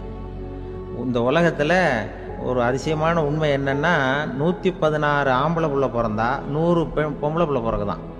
உலக அளவில் 116 ஆம்பளை பிள்ளை பிறந்தா 100 பொம்பளை பிள்ளை பிறகுது. இது எதுக்கு 16 அதிகமாக பிறகுதுன்னா, அந்த வாலிப வயசு அடையிறதுக்குள்ளே 16 செத்து போகுது. 16 அங்கங்கே ஓடுறது கொஞ்சம் முரட்டுத்தனமாக போகிறதுனால செத்து போகுது. அந்த 50-50 இந்த ஒருத்தருக்கு ஒருத்தங்கிற ரேஷியோவை இயற்கை மெயின்டைன் பண்ணிட்டு இருக்கு. அது ஒரு பெரிய அதிசயம். அதை விட பெரிய அதிசயம் என்னென்னா, இந்த உலக யுத்தம் நடந்தது இல்லை, முதல் உலக யுத்தம், 2வது யுத்தம், அப்போ பார்த்துருக்குறாங்க, கணக்கு எடுத்துருக்குறாங்க. அந்த யுத்தம் முடிஞ்ச பிறகு 116 ஆம்பளை பிள்ளைக்கு பதிலாக 160 170 பிறக்க ஆரம்பிச்சுதான். 100 பெண் குழந்தைக்கு 170 180 ஆண் குழந்தை. இது எதுக்குன்னா, அந்த போரில் செத்து போகுதில்ல ஆம்பளை பிள்ளைகள், அதை ஈடுகட்டுறதுக்காக அதிகமாக பிறக்க ஆரம்பிச்சிருக்கு. அந்த அளவுக்கு இயற்கை ஒரு பெரிய ரேஷியோவை மெயின்டைன் பண்ணுது. அதாவது ஒருவனுக்கு ஒருத்திங்கிறத அது சொல்லிகிட்டு இருக்கு. புறாவெல்லாம் வளர்த்திங்கன்னா, நான் கூட புறா வளர்த்துருக்குறேன் ஊரில். புறா வளர்த்திங்கன்னா ஒரு தடவைக்கு 2 முட்டை தான் விடும் ஒரு வீட்டுக்கு. அந்த 2 முட்டையும் குஞ்சு பறிச்சுன்னா அதில் ஒன்று ஆணாக இருக்கும், ஒன்று பொண்ணாக இருக்கும். அது எந்த முட்டை ஆண் எந்த முட்டை பெண்ணுங்கிறத இயற்கை நிர்ணயம் பண்ணுது. அதை நம்ம மாற்றவே முடியாது. ரெண்டையும் அந்த பெண்ணாவோ 2 ஆணாவோ மாற்ற முடியாது நம்ம. அதனால் அந்த இயற்கையை புரிஞ்சுக்கிட்டு நாம் நடந்துக்கணும். அதனால தான் ஒரு கணவன் ஒரு மனைவி, அதான் ஒருத்தருக்கு ஒருத்தங்கிறது. ஒன்றுக்கு மேலேனா சங்கடம் தான். ஒரு பஸ்ஸில் ரெண்டு பெண்கள் வந்துக்கிட்டு இருந்தாங்களாம். பஸ்ஸு பிரயாணம். 2 பெண்கள் பக்கத்து பக்கத்தில் உட்காந்துருக்காங்க. அந்த கண்டக்டரை கூப்பிட்ருக்காங்க, இங்கே வாயா அப்படின்னு அந்த ஒரு அம்மா கூப்பிட்ருக்கு. என்னம்மா அப்படின்ட்டுருக்கார். இந்த ஜன்னலை திறந்து விட்டு போ அப்படின்னு. சரின்னு பக்கத்தில் இருந்த ஜன்னலை திறந்து விட்டு அவர் போயிட்டார். பக்கத்தில் இருந்தம்மா உடனே இங்கே வாயா மறுபடியும் வாயான்னு கூப்பிட்ருக்கு. என்ன இந்த ஜன்னலை மூடிவிட்டு போ அப்படின்ட்டுருக்கு. மூடிவிட்டு போனார். மறுபடியும் அந்த முன்னாடி கூப்பிட்டது வாமா வாயா வாயான்னு மறுபடியும் கண்டக்டரை கூப்பிட்டு, என்ன இந்த பார், இந்த ஜன்னலை நீ மூடி வச்சின்னா நான் மூச்சு திணறி செத்து போடுவேன். அப்புறம் உடனே பக்கத்தில் இருந்தம்மா தபாரியா அந்த அம்மா பேச்சை கேட்டுட்டு நீ திறந்து வச்சின்னா நான் குளிர் தாங்காமல் செத்து போடுவேன் அப்படின்ட்டு அவர் தலையை பிச்சுக்கிறார் கண்டக்டர். என்னடா பெரிய ரொம்ப போச்சேன்னு, கொஞ்சம் தூரம் பிரயாணம், இதில் கூட அட்ஜஸ்ட் பண்ணி போகக்கூடாதா அப்படின்னு. அப்போ அந்த பஸ்ஸில் பின்னாடி ஒருத்தன் கடைசி சீட்டில் வெயில் தாங்காமல் சட்டையெல்லாம் கட்டி போட்டுட்டு ஒரு கிராமத்து ஆள் பீடி குடிச்சிட்டு வரான். அவர் கூப்பிட்ருக்கான் அந்த ஆள், அந்த கண்டக்டர் இங்கே வாயா அங்கே என்ன தகராறு அப்படின்னு. அந்த எதிர்த்து வீட்டுக்காரன் வந்தானே முன்னாடி பஞ்சாயத்துக்கு, அது மாதிரி கண்டக்டர் இங்கே வாயா, அவன் ஏன் நீ என்ன சொல்ல போகிற அப்படின்ட்டு வந்திருக்கான். சட்டையெல்லாம் கட்டி போட்டு பீடி குடிக்கிறோம், பீடி புகையை ஊதி விட்டு அங்கே என்ன தகராறு அப்படின்னு கேட்டிருக்கான். ஒன்றும் இல்லையா, அந்த அம்மா ஜன்னலை திறந்தா செத்து போவேங்கிறது, இந்த அம்மா ஜன்னலை மூடுனா செத்து போவேங்கிறது, நான் என்னையா பண்ணுறது ஒரு ஆள், இதுக்கு ஏன் கவலைப்படுறேன், நான் சொல்கிறத கேள், நான் தீர்த்து வைக்கிறேன் பிரச்சனையை அப்படின்னு சொல்லிவிட்டு பீடியை எடுத்துவிட்டு புகையை ஊதிவிட்டு சொன்னானா, கொஞ்ச நேரம் அந்த ஜன்னலை மூடி வை, அந்த அம்மா செத்து போவோம், அப்புறம் திறந்து வை, இந்த அம்மா செத்து போவோம், நாம் நிம்மதியாக போகலாம் அப்படின்னு சொல்லிட்டு பீடி குடிக்க ஆரம்பிச்சிட்டான். அவருக்கு கோவம் வந்துட்டுது கண்டக்டருக்கு. உனக்கு என்ன நீ பாட்டுக்கு சொல்லிட்டு போடுவ, அந்த 2 அம்மாவும் செத்து போச்சுன்னா அவங்க வீட்டுக்காரனுக்கெல்லாம் யார் பதில் சொல்கிறது அப்படின்னா, கவலையே படாத 2 பேருக்கும் நான் தான் வீட்டுக்காரன். அதனால தான் அந்த யோசனையை சொன்னேன் அவங்ககிட்ட. அப்புறம் இதுதான் இந்த ஒன்றுக்கு மேலே போச்சுன்னா அது இயற்கைக்கு விரோதம், இப்படிலாம் ஆகும். அதனால தான் அவன் அவ்வளவு ஒன்றுமே வேண்டான்ட்டு கடைசி பெஞ்சில் போய் சீட்டில் உட்காந்துக்கிட்டான். அப்படி அது இயற்கையை புரிஞ்சுக்கிட்டு வாழணுங்கிறது முக்கியம். குடும்பத்தில் கணவனுடைய பங்கு என்ன, மனைவியினுடைய பங்கு, குழந்தை குட்டிகள்லாம் சொல்லுவாங்க. அப்படி இருக்கணும். கணவன்கிறவனுக்கு நிறைய சகிப்புத்தன்மை தேவைப்படுது. மனுஷனுக்கு வேல்யூ விஞ்ஞானம் எப்படி போட்டிருக்குன்னா, ஒரு மனித உடம்பில் இருக்கிற கால்சியத்தை மட்டும் தனியாக எடுத்தால் ஒரு சின்ன ரூமுக்கு வெள்ளை அடிக்கலாமா. ஒரு மனுஷ உடம்புல இருக்கிற பாஸ்பரஸை மட்டும் தனியாக எடுத்தால் ஒரு 40 நெருப்பூச்சி தயார் பண்ணலாம். ஒரு மனுஷ உடம்புல இருக்கிற இந்த கொழுப்பு சத்தை மட்டும் தனியாக எடுத்தால் ஒரு 7 சோப்பு கட்டி தயார் பண்ணலாம். அது மாதிரி ஒரு மனுஷ உடம்புல இருக்கிற இரும்பு சத்தை மட்டும் தனியாக எடுத்தால் ஒரு 2 அங்குல அணி 2 செய்யலாம். இவ்வளவுக்கும் விலை போட்டால் 42 ரூபா 50 காசு. இதுதான் மனுஷனுக்கு விஞ்ஞானம் போட்டிருக்கிற விலை. அது எப்போ அது ஒசரும்னா, அவன் மனுஷனாக இருக்கிற வரைக்கும் இருக்கிறப்ப. அதுவும் செத்து போனால் அதுவும் கிடையாது, செத்து போனால் அதுவும் குறைஞ்சிரும். மிருகங்களுக்கெல்லாம் அப்படி இல்லை, செத்ததுக்கு அப்புறம் விலை கூடும். அங்கெல்லாம் எல்லா ஊர்லேயும் பார்த்திங்கன்னா உயிர் கோழி 50 ரூபா, உரிச்ச கோழி 60 ரூபான்னு போட்டிருக்கோம். செத்ததுக்கு அப்புறம் 10 ரூபா அதிகம். மனுஷனை வந்து நீ உயிர் மனுஷன் 42 ரூபா 50 காசு, செத்ததுக்கு அப்புறம் 52 ரூபான்னா நீயே வச்சுக்கிடாது, எனக்கு எது கண்டு போடும். அவன் வந்து எப்போ அவனுக்கு வேல்யூ கூடும்னா மனிதனாக வாழும்பொழுது தான் வேல்யூ கூடும். குடும்பத்தில் வந்து அந்த பாசத்தோடு வாழணும்னு கடவுள்கிட்ட கேட்டு சொன்னாங்களே, அதுதான். இந்த சமூகங்கிறதும் ஒரு பெரிய குடும்பம்தான். அதனால தான் இந்த நாட்டுக்குள்ள பெருமையை எல்லாரும் ஒற்றுமையாக இருந்தால் எதையும் சாதிக்கலாம்ங்கிறது தான் இந்த நாட்டுக்குள்ள பெருமை. அப்படி நிரூபிச்சோம். அதனால சமூகங்கிறதும் ஒரு குடும்பம் மாதிரி இருக்கிறது தான் பெருசு.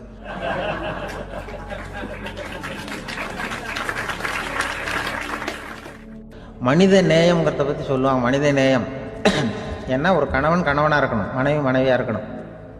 ஒரு மனுஷன் வந்து இன்னைக்கு வந்து மனிதனாக இல்லை, மனித நேயம் குறைஞ்சி போச்சு. குடும்ப உறவுகள்லாம் ரொம்ப மாறி போச்சுன்னு சொல்ல. இப்போ நாகரிகத்தில் அப்படி தான் இருக்குது. ஒரு இதில் ஒருத்தன் என்ன பண்ணியிருக்கிறான், ஒரு சின்ன பையனை கொண்டு வந்தானா.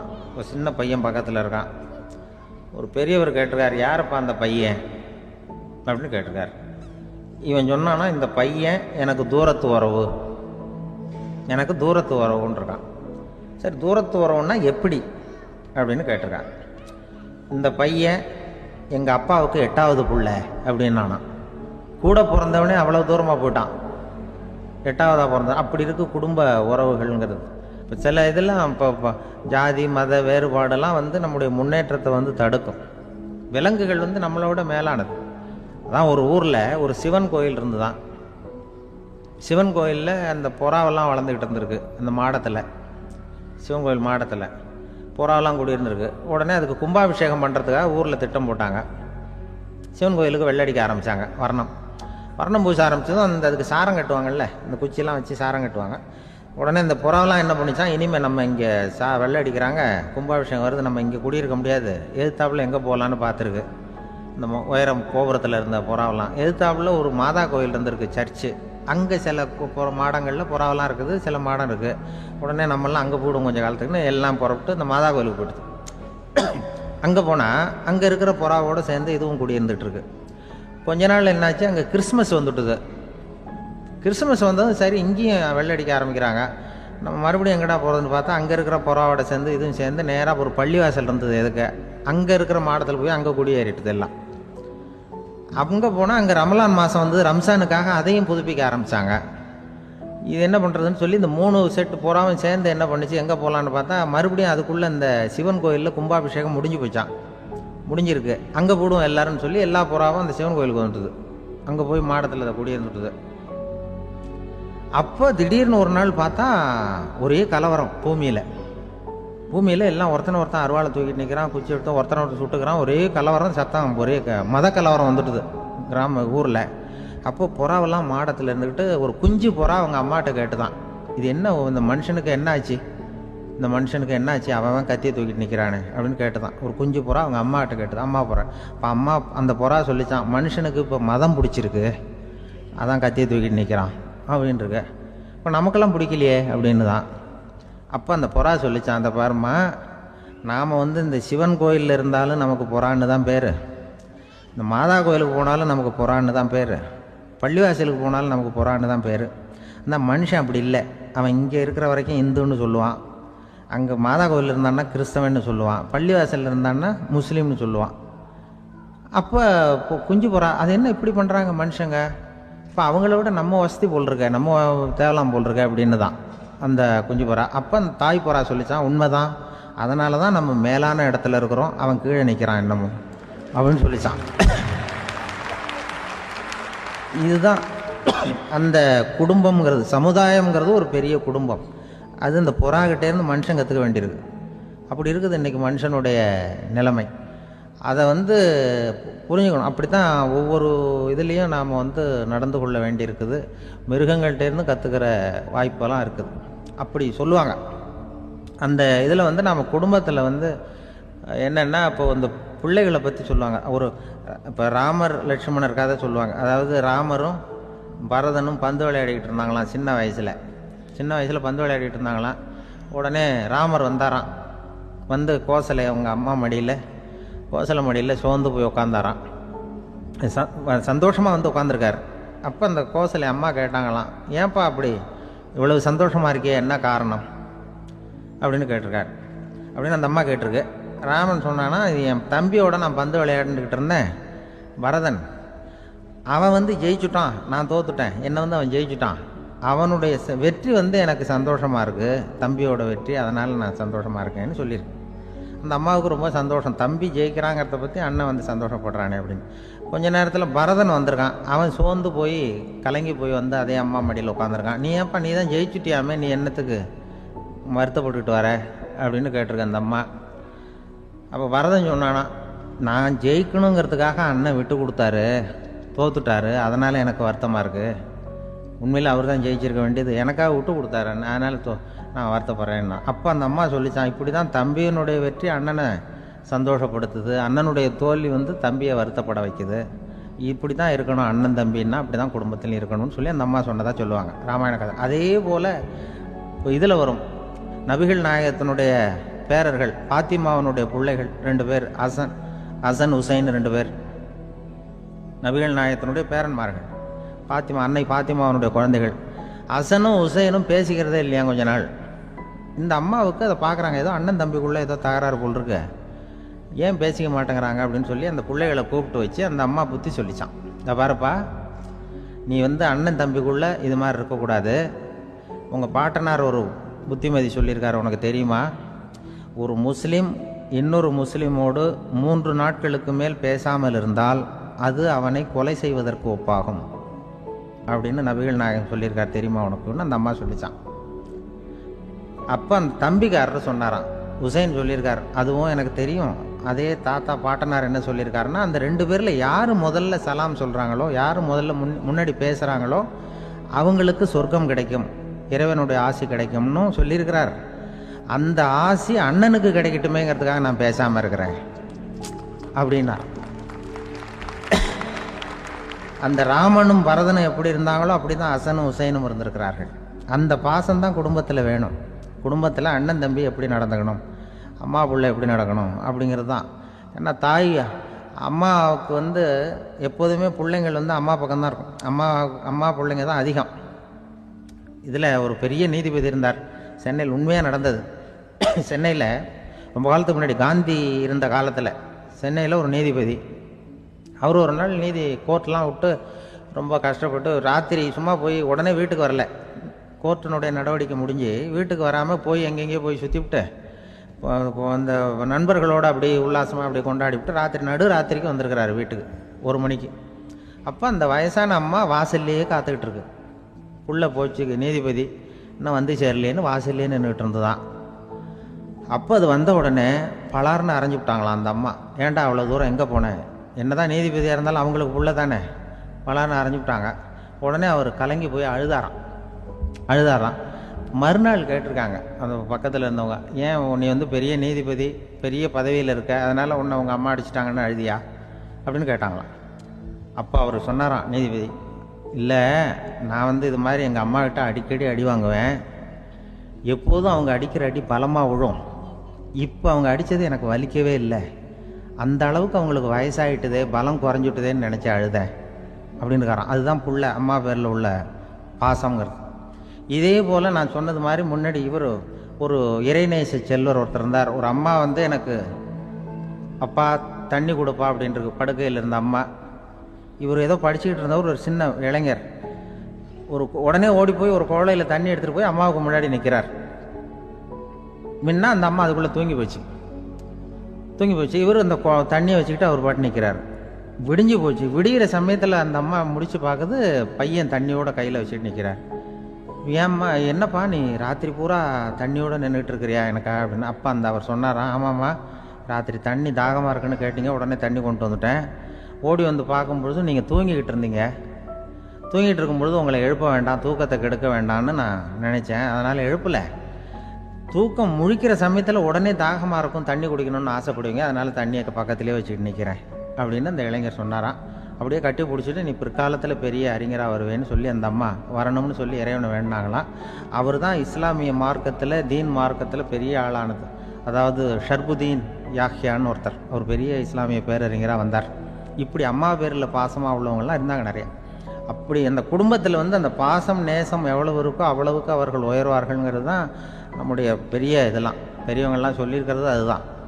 அதனால தான் அந்த கணவனுடைய பங்கு என்ன, மனைவியினுடைய பங்கு என்ன, பிள்ளைகளுடைய பங்கு என்னங்கிறத பற்றி ரொம்ப விவரமாக சொல்கிறதுக்காக தான் அதை பற்றி நாம் சிந்திக்க வேண்டிய நேரம் இதுங்கிறதுனால தான். இருக்கிற எல்லாருக்கும் வணக்கம். நான் இப்பொழுது தான் முதல் தடவையாக இந்தியாவை விட்டு வெளியில் வந்திருக்கிறேன். அதுவும் உங்கள் ஊருக்கு வந்ததில் ரொம்ப சந்தோஷம், மகிழ்ச்சி. என்னை பற்றி ரொம்ப பெருமையாக பல வார்த்தைகள்லாம் சொன்னார். அவர் அவ்வளவு பெருமையாக சொன்னதற்கு காரணம் அவ்வளவும் நானே அவருக்கு எழுதி கொடுத்தது.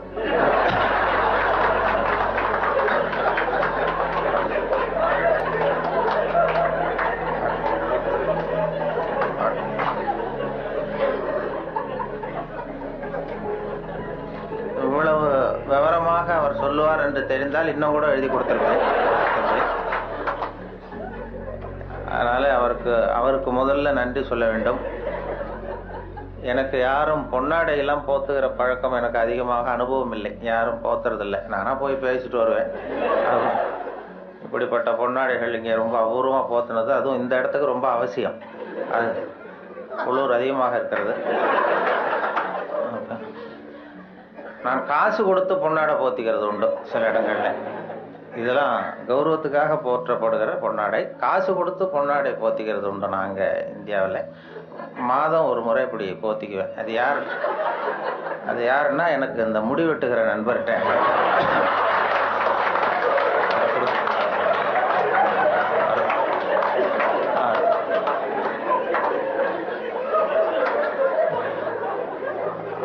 அப்படி போத்தி கொள்வது வழக்கம்.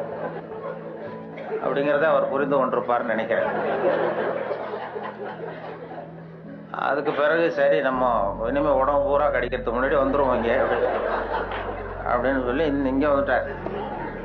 இங்கே தான் அவர் கடிபடாமல் இருக்கிறார். அவருடைய சிந்தனை வித்தியாசமா நான் பார்த்து அவருடைய புத்தகத்தை எப்பொழுதுமே இது மாதிரி புத்தகம் வெளியிடுன்னா அவங்க வெளியிடுற புத்தகத்தை பரீட்சைக்கு படிக்கிறது மாதிரி படிக்கிறது. அப்போதான் அதை பற்றி விவரமாக தெரியும்னு சொல்லி படித்து வச்சுக்குவேன். அவர் புத்தகம் அது மாதிரி ஆரம்பத்தில் சொன்னது மாதிரி செய்திகளை கவிதையாக்கி இருக்கிறார்னு சொன்னாங்களே, அது செய்திகளை கூட கவிதையாக்கலை. செய்திகள் ஏற்படுத்தின உணர்வுகளை அவர் கவிதையாக்கியிருக்கிறார். செய்தி அப்படியே கவிதையாக்கிப்பிடல. இப்போ அது மாதிரி இப்போ ஒரு இதில் எங்கேயோ ஒரு இடத்துல பவுன் கிடைக்கிது, பூமியில் காங்கோவிலேயே எங்கேயோ பொண்ணு கிடைக்கிதுன்னு மனிதர்கள் சல்லடை போட்டு அலசுகிறார்கள்னு ஒரு செய்தி. யாரோ மண்ணில் பொண்ணு கிடைக்குது, தங்கம் இருக்குன்னதும் மனிதர்கள்லாம் போய் கும்பலாக சல்லடை போட்டு சலிச்சுக்கிட்டு இருந்தாங்களாம். இது செய்தி. இதை இவர் பார்க்கும் பொழுது நானும் சலிச்சு பார்க்குறேன், ஒரு மனுஷன் கூட கிடைக்கலையே அப்படிங்கிறார். அதான் அது அப்படியே செய்தி ஆக்கலை. இவர் அதை தன்னுடைய உணர்வு, அதாவது தமிழில் கவிதை எழுதுறதுக்கு கொடுத்து வைக்கணும் ரொம்ப. என்ன காரணம்னா, மொழியியல் அறிஞர்கள்லாம் என்ன சொல்கிறாங்கன்னா, மொழியெல்லாம் தெரிஞ்சவங்க, மற்ற மொழிகளில் கவிதை இருக்கிறது, தமிழ் கவிதையாகவே இருக்கிறது அப்படின்னு சொன்னாங்க. அப்படி கவிதையாகவே இருக்கிற ஒரு மொழியில் கவிதை எழுதுறதுக்கு நாமெல்லாம் கொடுத்து வைக்கணும். தமிழர்களாக பிறந்ததுக்கும் கொடுத்து வைக்கணும். ஏன்னா நம்மளை விட மற்றவர்கள் நிறைய தெரிந்து வைத்திருக்கிறார்கள் தமிழை. அந்த வெளிநாடு போனவங்கலாம் சொல்லியிருக்கிறாங்க. அந்த இது நயாகரா போய் அமெரிக்காவில் நயாகரா பார்த்தவங்க போயிட்டு பார்த்துட்டு என்கிட்ட பேசும்போது சொல்லுவாங்க, அங்கே நயாகராவில் நல்வரவுன்னு தமிழ் எழுதி வச்சிருக்கிறாங்களாம். அவங்க போய் கேட்டிருக்கிறாங்க, எதுக்கு இந்த ஊரில் தமிழ் எழுதி வச்சிருக்கிறீங்களேன்னா, உலகத்திலே பெரிய அருவி இது, அதே மாதிரி உலகத்திலேயே பெரிய மொழி தமிழ், அதனால எழுதி வச்சிருக்கிறோம் அப்படின்னு சொன்னாங்க. அவங்களுக்கு தெரியுது. ஆனால் நம்ம ஊரில் இங்கிலீஷில் தான் எழுதி வைக்கிறோம். நம்ம அது என்ன அது இருக்கட்டும், இருந்துட்டு போட்டோம் அப்படின்னு. ஆனால் அப்படி எழுதினா தான் கௌரவமாக பார்க்குறாங்க. அதனால் அப்படி எழுத வேண்டியிருக்கு. வெளியூரில் அதே மாதிரி சில நாடுகளில், ஜப்பானில் ஒரு பல்கலைக்கழகத்தில் மோட்டோ, அதுதான் யாதும் ஊரே யாவரும் கேளிருங்கிறது அவங்களுடைய கொள்கையா. அதை அப்படியே எழுதி வச்சிருக்கிறாங்களா, யாதும் ஊரே யாவரும் கேளிருங்க. அதை விட சர்வேயர்னு ஒரு விண்கலம் அனுப்புனாங்க செவ்வாய் கிரகத்துக்கு. சர்வேயர் செவ்வாய் கிரகத்தில் மனுஷன் இருப்பானா இல்லையான்னு சோதனை கண்டுபிடிக்கிறதுக்கு இங்கேருந்து அமெரிக்காவிலேருந்து நாசாவிலேருந்து விண்கலம் போச்சு. அப்போ என்னன்னா, அங்கே மனிதர்கள் நம்ம விட முன்னேறியவர்கள், நாகரிகத்தில் பெரியவங்கள்லாம் இருப்பாங்கன்னு ஒரு சந்தேகம் அவங்களுக்கு. அப்படி இருந்தால் அவங்க எந்த மொழியில் பேசுவாங்க, அவங்களுக்கு எந்த மொழி புரிஞ்சிருக்கும் அப்படிங்கிறது ஒரு யூகத்தில் சில பதிவு செய்யப்பட்ட பேச்சுக்களை இங்கேருந்து அனுப்பினாங்க. இதில் ஏதாவது ஒரு மொழி புரிஞ்சுக்கிட்டு அவன் ஏதாவது பதில் சிக்னல் வரும், அங்கே இருக்கிறவங்க நம்ம விட மேலே முன்னேறியவர்களாக இருப்பாங்கன்னு சொல்லி அப்படி சர்வேயரில் இங்கேருந்து விஞ்ஞானிகள், நாசா விஞ்ஞானிகள் பதிவு செய்த அனுப்பிய மொழிகளில் தமிழும் ஒன்று. ஏன்னா இது புரிந்தவர்கள் அங்கே யாராவது இருப்பாங்கன்னு அவங்களே எதிர்பார்த்தாங்க. ஏன்னா அவ்வளோ பழமையான மொழிங்கிறதுனால. அதே மாதிரி இயேசுவனுடைய வழிபாட்டு கொள்கைகள், 10 கட்டளைகள் அந்த ஒலிவ மலையில் 10 மொழிகளில் கல்வெட்டு மலையில் பொறிக்கப்பட்டிருக்கு. அதில் தமிழ் மொழியிலும் பொறித்திருக்கிறார்கள். இப்படிலாம் கேள்விப்படும்பொழுது அது பொறிக்க வேண்டிய இடத்துல நம்ம ஊரில் பொறிக்கலையேங்கிறது தான் கவலை. அப்படி நிறைய கேள்விப்படுகிறோம் அதை பற்றி.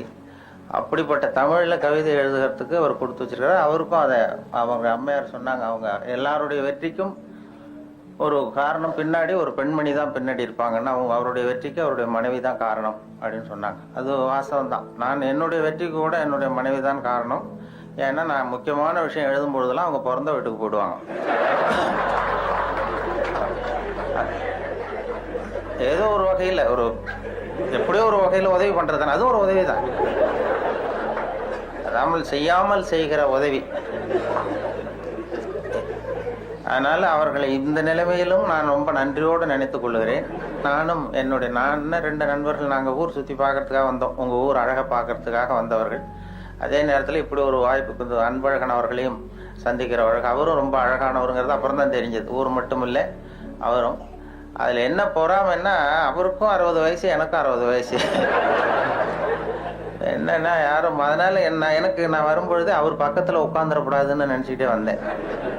ஏன்னா அவர் பக்கத்தில் நான் உட்காந்தா எனக்கு ரொம்ப வயசானது மாதிரி தெரியுது. நல்ல வேலையாக என்னை தனியாக கொண்டு போய் அங்கே உட்கார வச்சது ரொம்ப மகிழ்ச்சி. அவர் நேற்று வரும்பொழுதே நானும் நண்பர்கள் 2 பேரோடு வந்தேன். இப்போ பொறியாளர் ஞானசுந்தரம் அவர்கள், தமிழகத்தினுடைய தலைமை பொறியாளராக இருந்து ஓய்வு பெற்ற வீரபத்திரன் என்கிற அண்ணாச்சி, அவர் வந்திருக்கிறார். 3 பேர் வந்தோம். அவர்கிட்ட அதான் கேட்டேன், என்னாச்சு இவருக்கு 60 வயசுன்னா நம்பவே முடியலையே அப்படின்னு சொல்லி நாங்கள் பேசிக்கிட்டோம். அவர் பார்த்ததும் இருக்கும் அண்ணாச்சி, அது நம்மளை ஒப்பிட்டு பார்க்காதீங்க, அது அவர் இப்படித்தான் பாருங்க, நம்மளை கம்பேர் பண்ணி பார்த்தா சந்தேகமாக தான் இருக்கு, அதை பார்க்க வேண்டாம்னு சொன்னார். அப்புறம் இன்னைக்கு பார்த்தோம் இன்னும் ஒரு 5 குறைஞ்சிட்டுது வயசு அப்படின்னு. நேற்று பார்த்ததை விட இன்னும் ஒரு 5 வயசு குறைஞ்சிட்டுதே அப்படிங்கிறது மாதிரி பேசிக்கிட்டோம் நாங்கள். அது ரொம்ப அபூர்வம், அழகாக. அதை மனசு சுத்தமாக விட்டு அழகாக இருந்தால் தான் முகம் அழகாக இருக்கும். அது உள்ளத்தில் இருக்கிறது தான் மனசில் வரும். அந்த தெளிவான சிந்தனை, அந்த சிரிப்பு அவர் பார்த்தார். ஏன்னா வயசு குறையறதுக்கு எனக்கு சந்தேகம், எப்படி ஒரு குறைஞ்சிது நேற்றை விடனா. வயசு குறையறதுக்கு இது வரைக்கும் யாரும் மாத்திரை கண்டுபிடிக்கல, மாத்திரை கத்துட்டு சாப்பிடுவாரோ அப்படின்னாரு. இன்றைக்கு முக்கியமான தகவல் நான் தாமதமாக வந்தது தான். இருந்தாலும் இந்த இன்று ஒரு தகவல் என்கிற நிகழ்ச்சி வானொலியில் 14 ஆண்டுகள் சென்னை வானொலியில் ஒலிபரப்பானது, இடைவிடாமல் நாள்தோறும் 14 ஆண்டுகள் தொடர்ந்து ஒலிபரப்பானதுக்கு காரணம் என்னை வேறு எந்த நிலையத்துக்கும் மாற்றாமல் இருந்தது தான் காரணம். அது தினம் காலையில் ஒரு 5 நிமிஷங்களுக்கு சொன்னோம். அது தொடங்கியதே ஒரு வேடிக்கையான விஷயம். நான் கேன்டீனில் வந்து சாப்பிட்டுக்கிட்டு இருக்கும்பொழுது சக ஊழியர்கள்ட்ட பேசிக்கிட்டு இருந்தேன். நீங்கள் இனிமேல் வந்து ரேடியோவில் ரொம்ப சிரமப்பட்டு நிகழ்ச்சிகள் தயார் பண்ண வேண்டாம், ஏன்னா தொலைக்காட்சி வந்து விட்டது, அதனால் எல்லோரும் அதை தான் பார்க்க போகிறாங்க, நாம் ஒன்றும் அதிகமாக சிரமப்பட வேண்டியதில்லைன்னு சொல்லிகிட்டு இருந்த வேடிக்கையாக. இது எங்களுடைய இயக்குனர் காதுக்கு போயிட்டுது. உடனே அவர் கூப்பிட்டு இது மாதிரி பேசிக்கிட்டு இருந்தியாமேன்னாரு. ஆமாம் சார்ண்ணே, நாளையிலேருந்து உனக்கு 5 நிமிஷம் காலையில் ஒரு நேரத்தை ஒதுக்கி தர்றோம், ஜனங்களுக்கு உபயோகமான விஷயத்தை சொல்லு அப்படின்னு சொல்லி என்கிட்ட ஒதுக்கி கொடுத்தார். இந்த தவளை தன் வாயால் கேடும்னு சொல்கிறாங்கல்ல, அது மாதிரி அந்த கேண்டீனில் பேச போய் அவரை சொன்னேன். அவர் ஆரம்பிக்கும் பொழுதே இன்று ஒரு தகவல்னு ஆரம்பிக்கலாம், தினம் ஒரு 5 நிமிஷம் பேசினார். சார், இது நான் ஏற்கனவே விவசாய ஒலிபரப்பினுடைய பொறுப்பாளராக இருக்கிறேன், விவசாய நிகழ்ச்சிகளுடைய ஒலிபரப்பு பொறுப்பாளர். அதையும் பார்த்துக்கிட்டு இன்று ஒரு தகவலையும் சொல்கிறதுங்கிறது சிரமமாக இருக்கும், அதனால் ஒரு வாரம் ஒரு நேரம்னு வைத்துக்கொள்ளலாம்னு சொன்னேன். வாரத்துக்கு ஒரு நிகழ்ச்சியாக. இல்லை நீயே சொல்ல வேண்டாம், தொடர்ந்து 1 மாதம் சொன்னால் போதும், அடுத்த மாதத்துக்கு வேறொரு பொறுப்பாளரை நியமிச்சுடலாம் அப்படின்னு சொல்லி தான் அவர் என்கிட்ட அந்த பொறுப்பை படித்தார். 1988 ஜூலை 1 தேதி இதை தொடங்கணும். ஜூலை 30 இந்த கடைசி நேரத்தில் போய் இயக்குனர்கிட்ட சொன்னேன், என்னுடைய கடமை முடிஞ்சது, வேறு அடுத்தவரை ஏற்பாடு பண்ணுங்கன்னு சொல்லி. அப்போ ஐயோ அதை நான் மறந்துட்டேன், திடீர்னு இப்போ இன்றைக்கி நாளைக்கு வேறு ஒருத்தட்ட ஒப்படைச்சோம்னா அவர் சிரமப்படுவார், அதனால் இந்த ஆகஸ்ட் மாதமும் நீயே சொல்லிட்டு வா, செப்டம்பரில் மாற்றிக்கலாம்னு சொல்லி சொன்னார். நான் ஆகஸ்ட் 15 போய் சொல்ல ஆரம்பித்தேன், சார் எங்களுக்கு சுதந்திரம் கொடுங்க, எனக்கு சுதந்திரம் கொடுங்கன்னு. அவர் என்ன பண்ணார், சரி அப்போ அந்த கடைசியில் ஒரு நாள் கூப்பிட்டார், 28ஆம் தேதி வாக்கில் கூப்பிட்டு டிஃபன்லாம் வாங்கி கொடுத்தார், சிற்றுண்டிலாம் வாங்கி கொடுத்தார். ஒரு இயக்குனர் ஊழியருக்கு வாங்கி கொடுக்குறது ரொம்ப ஆச்சரியம். எதுக்கு இப்படிலாம் வாங்கி கொடுக்குறாரு அப்படின்னு சொல்லி நான் யோசிச்சுக்கிட்டு இருந்தேன். இது வந்து நான் வெளியில் போகிற இடமெல்லாம் இது நிகழ்ச்சி நல்லா இருக்குன்னு சொல்லிட்டு இருக்கிறாங்க, அதனால் நீயே இதை தொடர்ந்து பண்ணால் நல்லாயிருக்கும் அப்படின்னு சொல்லி அதை தொடர்றதுக்காக அந்த 2 வடை ஒரு டீ வாங்கி கொடுத்தார். அந்த 2 வடைக்கும் டீக்கும் நன்றி உள்ளவனாக இது வரைக்கும் ஒரு 14 ஆண்டுகள் சொல்லிகிட்டு இருக்கேன். அது வேண்டாம்னு சொல்கிறப்ப நிறுத்திக்கலாம்னு அவர் சொன்னார். தொடர்ந்து சொல்கிறது சிரமமாக இருக்கணும், இல்லை நீ எப்போ வேண்டான்னு சொல்கிறேன் அப்போ நிறுத்திக்குவோம் அப்படின்னார். நான் வேண்டான்னு சொல்கிற கட்டத்துக்கு வரும்பொழுது அவர் டிரான்ஸ்ஃபர் ஆகி போயிட்டார். அதனால் அதையும் சொல்ல முடியல. 14 ஆண்டுகள் இது ஆரம்பத்தில் எனக்கு சுமையாக தெரிஞ்சுது. ஏன்னா ஒரே நிகழ்ச்சியை தினந்தோறும் சொல்ல வேண்டிய கட்டாயம் இருக்கேன்னு. அப்புறம் அது சுகமாக போச்சு, ஏன்னா அது பழக்கப்பட்டு போச்சு. அதுக்கிடையில் இந்த பார்வையற்றவர்கள்லாம் வந்து என்னை தேடி வர ஆரம்பித்தார்கள். பார்வை இல்லாதவர்கள்லாம் வந்து என்னை தேடி வந்து அது யார் என்று ஒரு தகவல் சொல்கிறவர்னு அப்படி தடவி பார்க்குறது, முகத்தை தடவி பார்க்குறது, அப்படி ஒரு ஆர்வம் அவங்களுக்கு. என்னன்னு கேட்டால், எங்களுக்கு பல புத்தகங்களை படிக்கிறதுக்கு நேரம் இல்லை, நீங்கள் இப்போ எங்களுக்காக பல புத்தகங்களை நீங்களே படிச்சுட்டு எங்களுக்கு சொல்கிறீங்க, அதனால் இதை நிறுத்திடாதீங்க சார், தொடர்ந்து இது நடத்தணும்னு சொல்லி அவர்கள் தான் எனக்கு ஊக்கம் கொடுத்தவர்கள். அதனால் ஒரு ஊக்கமும் வந்துட்டுது, இதை விடக்கூடாதுன்னு சொல்லி தொடர்ந்து அதை உற்சாகத்தோடு செய்ய ஆரம்பிச்சிட்டேன். இப்போ எனக்கு பிடிச்ச தகவல், ஒரு இது மாதிரி ஒரு பேட்டியில் தான் என்னை கேட்டார்கள். ஒரு அங்கே இப்போ சென்னையில் வந்து இந்த இப்போ நையாண்டி தர்பார், அரிகிரி அசம்பிளின்னு அந்த வேடிக்கையான நிகழ்ச்சிகள் இருக்கு இல்லையா, அப்போது அந்த அரிகிரி அசம்பிளி நீங்கள் நேயர்கள் இந்த 2 பேர் வந்து நம்மளை எப்படி கிண்டல் பண்ணிக்கிட்டே இருப்பாங்க, ஏதாவது பதில் சொல்லிகிட்டே இருக்கணும். அப்போ அவர்கள் கேட்டாங்க, எங்களுக்காக ஒரு தகவல் சொல்லுங்களேன் அப்படின்னு அந்த 2 பேரும் என்ன கேட்டாங்க. அப்போ சொன்னேன், அந்த தகவல் வேணா இப்போ சொல்கிறேன். அது என்னென்னா, ஒரு ஊரில் திடீர்னு ஒருத்தருக்கு 2 பேருக்கு ஏதோ தலைவலி. அவர் மருத்துவமனைக்கு வந்திருக்கிறாங்க 2 பேரும். டாக்டர் எங்களுக்கு வந்து தலை வலிக்குது, என்னென்னு பாருங்கள் அப்படின்னு சொல்லி கேட்டாங்க. டாக்டர் சோதனை பண்ணி பார்த்ததும் மூளையில் கோளாறு இருக்குது, அதனால் அதை பிரித்து எடுத்து சரியாக மறுபடியும் சரி பண்ணி பொருத்தணும், அதனால் உங்கள் 2 பேரும் இங்கே அட்மிட் பண்ணுறேன்னு சொல்லி அங்கேயே படுக்க வச்சு அந்த 2 பேருடைய தலையை திறந்து மூளையை தனியாக எடுத்துட்டார். கொண்டு போயிட்டார், லேபரேட்டரி கொண்டு போனார், பரிசோதனை சாலை கொண்டு போய் அதில் சிகிச்சையெல்லாம் பண்ணி மறுபடியும் கொண்டு வந்து இதில் பொருத்திடுறேன்னு எடுத்துகிட்டு போயிட்டார். எல்லாம் சரி பண்ணி கொண்டு வந்து பார்த்தா அந்த 2 பேருமே காணும். இந்த வெறும் தலையோடு இருந்தாங்கல்ல, எங்கேயும் ஆளே காணும். ஐயோ அந்த 2 பேரும் என்ன ஆச்சுன்னு சொல்லி அந்த 2 மூளையும் சரி செய்த மூளையை இது ஃப்ரிட்ஜில் வச்சுட்டார், குளிர்சாதன பெட்டியில் வச்சு அவங்க எப்போவாவது கண்டுபிடிச்சி அவங்களுக்கு பொருத்தி விடணும்னு சொல்லி வச்சுட்டார். அவங்கள தேடிக்கிட்டு இருக்கிறார், ஆளை காணுமே, நம்ம ஆஸ்பத்திரி வந்து 2 பேர் இந்த வெறுந்தலையோடு ஓட்டானேன்னு சொல்லி. ரொம்ப நாள் கழித்து ஒரு 6-7 மாதம் கழித்து அவங்கள ஒரு கடத்தரில் 2 பேர் பிடிச்சிட்டாரு. இவரே டாக்டரே போய் பிடிச்சிட்டாரு. இங்கே வாங்கப்பா, உங்களை எவ்வளோ நாளாக எங்கே தேடிட்டு இருக்கிறோம், உங்கள் மூளை 2 அங்கே பத்திரப்படுத்தி வச்சுருக்கிறேன், இந்த 6 மாதமாக என்ன பண்ணிக்கிட்டு இருந்தீங்க அப்படின்னு கேட்டார். அப்போ அவங்க சொன்னாங்க, அரிகிரி அசம்பிளி நடத்திக்கிட்டு இருந்தோம் சார் அப்படின்னு சொன்னாங்கன்னு சொன்னேன். அதோட நிகழ்ச்சியை முடிச்சுக்கிட்டாங்க அவங்க. மறுபடியும் என்ன கேள்வி கேட்கல. இல்லை, அது மனப்பாடம் எனக்கு படிக்கிற காலத்துலேருந்தே சரியாக வராது, அதனால தான் பலமுறை ஃபெயிலாக இருக்கிறேன் தேர்வில். இது இப்போ வானொலி சாதனம் எனக்கு ரொம்ப பொருத்தமாக இருந்தது. எழுதி வச்சுக்கிட்டு தான் படிக்கிறது வழக்கம். எழுதுறது அப்படியே படிக்கிறது இல்லை, வரிக்கு வரி, கொஞ்சம் அந்த பேச்சு வழக்குக்கு மாற்றிக்கிறது வழக்கம். அதனால் வானொலி வந்து எனக்கு அதுதான் என்னுடைய பலமாக இருந்தது. ரொம்ப காலம் வரைக்கும், ஒரு 7-8 வருஷம் என்று ஒரு தகவல் சொல்லுகிற வரைக்கும் என்னுடைய முகம் வெளியில் தெரியாது, இப்போ தெரியாது, யார் சொல்கிறாங்கங்கிறது தெரியாது. அதனால் இப்போ பேருந்துகள்லேயும் யாராவது இதை பற்றி பேசிக்கிட்டு போகிறத நான் காதில் கேட்டிருக்கிறேன்.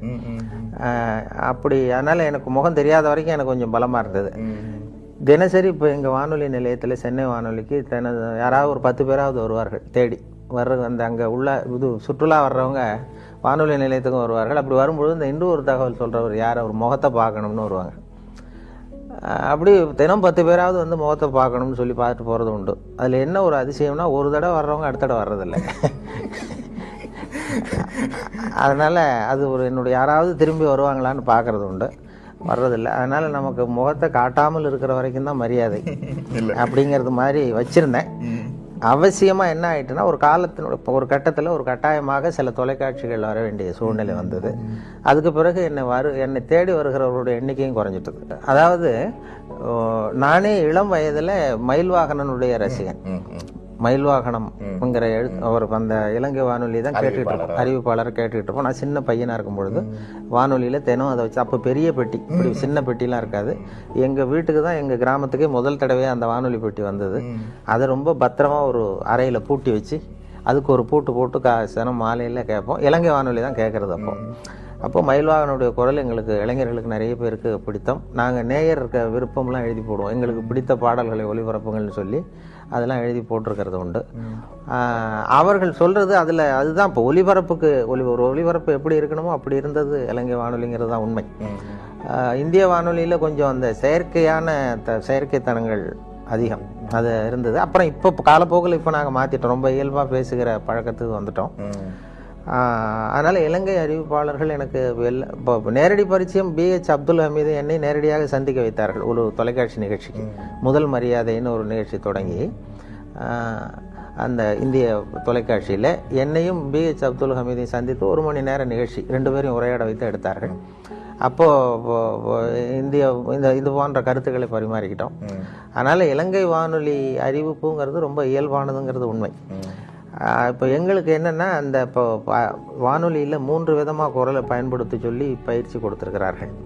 வானொலியில் குரலை மட்டுமே உபயோகப்படுத்துகிறவர்கள் 3 விதமாக பண்ணலாம்னு சொல்லி, அதாவது ஒன்று அறிவிப்பு, விவரிப்பு, நடிப்புன்னு சொல்கிறது, அனௌன்ஸ்மெண்ட், ஆக்டிங், நடுவில் நேரேஷன் அப்படின்னு சொல்லி பிரித்து கொடுத்துருக்குறாங்க. அறிவிப்புன்னு வரும்பொழுது ஒன்றை அறிவிக்கும் பொழுது என்னுடைய அபிப்பிராயம் என்னங்கிறது தெரியக்கூடாது. ஒரு அறிவிப்பாளருடைய தகப்பனார் அமைச்சர்னு வைங்களேன், அந்த அமைச்சர் அன்று காலையில் கொல்லப்பட்டிருக்கிறார்னு வச்சுக்கோங்க, சுட்டு கொல்லப்பட்டார். அந்த செய்தியை அந்த அமைச்சருடைய மகன் அறிவிப்பாளராக இருந்து வாசிக்கிறார். அவர் அழக்கூடாது, அதாவது சுட்டு கொல்லப்பட்டு தன்னுடைய தந்தைங்கிற உணர்வு ஒரு முகத்தில் தெரியக்கூடாது. அந்த அறிவிப்பில் தன்னுடைய ஈடுபாடு, தன்னுடைய அபிப்பிராயம், அல்லது 2 நாடுகளுக்கு இடையே போர், அதில் அதை பற்றி அறிவிக்கிறோம், நாம் எந்த நாட்டுக்கு சார்போ அல்லது அதுக்கு ஆதரவாளனா இல்லையா அப்படிங்கிறது தெரியக்கூடாது. இப்போது பீகாரில் வெள்ளம்னு படிக்கிறோம், வெள்ளம் வந்துட்டுதேங்கிறது நம்ம அழுதுகிட்டே படிக்கக்கூடாது. விவசாய அறிவிப்பில் ஒரு பூச்சி விழுந்துட்டுது, அந்த பூச்சிக்கு பாதிப்பு அதிகமாக இருக்குங்கிறதுனால நம்ம சோகத்தை காட்டக்கூடாது. இது அறிவிப்பில் உள்ளது. நடிப்பில் நானாக இருக்கிறது இல்லை, கம்ப்ளீட்டாக நான் வீரபாண்டிய கட்டபொம்மன்னா அது கட்டபொம்மனாகவே மாறிடுறோம். இது 2க்கும் இடைப்பட்டது விவரிப்புங்கிற இதில் கொண்டு வராங்க. விவரிப்பு என்னென்னா, இப்போ கிரிக்கெட் கமெண்ட்ரி, அப்போ லேசாக உற்சாகத்தை காட்டலாம் ஒரு உற்சாகமான நேரங்களில், அல்லது ஒரு பெரிய தலைவர் இறந்துட்டார், அதுக்கு நேர்முக வர்ணனை கொடுக்குறோம். இப்போ நான் எம்ஜிஆர் இறந்த பொழுது நான் நேரடி வர்ணனை கொடுத்தேன். அந்த கடைசியாக அந்த அடக்கம் பண்ணுகிற இடத்துல நான் இருந்தேன். அது மாதிரி வர்ணனை கொடுக்கும் பொழுது கொஞ்சம் அந்த சோகமும் இழையோடணும், அதில் நம்முடைய உணர்வையும் காட்டணும் இல்லையா. சுத்தமாக அறிவிப்பு மாதிரி எனக்கு அதுக்கு சம்பந்தம் இல்லைங்கிறது மாதிரி இருக்கக்கூடாது. அதனால் 3 வகையை பிரித்து இந்த குரலை வெளிப்படுத்தும்படியாக எங்களுக்கு பயிற்சி கொடுத்தார்கள். அதனுடைய விளைவு தான் என்னென்னா, பல இடங்களில் நாங்கள் எங்களுக்கு சம்பந்தம் இல்லாத மாதிரியே சொல்ல ஆரம்பித்தோம். அதுதான் நீங்கள் கேட்ட கேள்வி. அதனால் இப்போ இலங்கை வானொலியில் அப்படி இல்லை, அந்த இது மாதிரியான பிரிவில் உற்சாகமாக நீங்கள் என்ன நினைக்கிறீர்களோ உற்சாகமாக சொல்லலாம். அதுதான் கேட்பதற்கும் சுவாரஸ்யமாக இருக்கும்.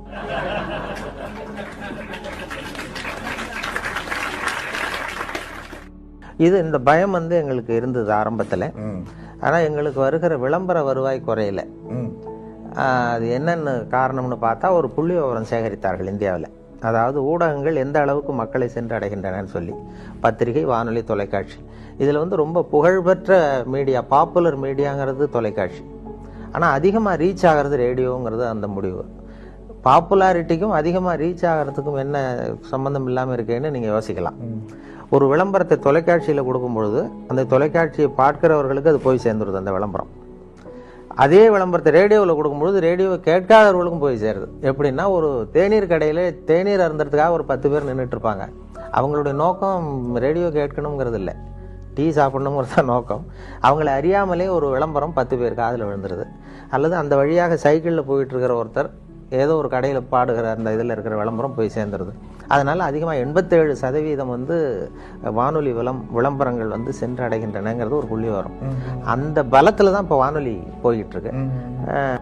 நாங்கள் அதனால தான் அந்த வானொலியினுடைய விளம்பரங்கள் வருவாய் குறையாமல் போய்கிட்டுருக்கு. அது முதல்ல நான் விவசாய ஒலிபரப்பு பிரிவில் திருநெல்வேலி வானொலி நிலையத்தில் சேர்ந்தேன்.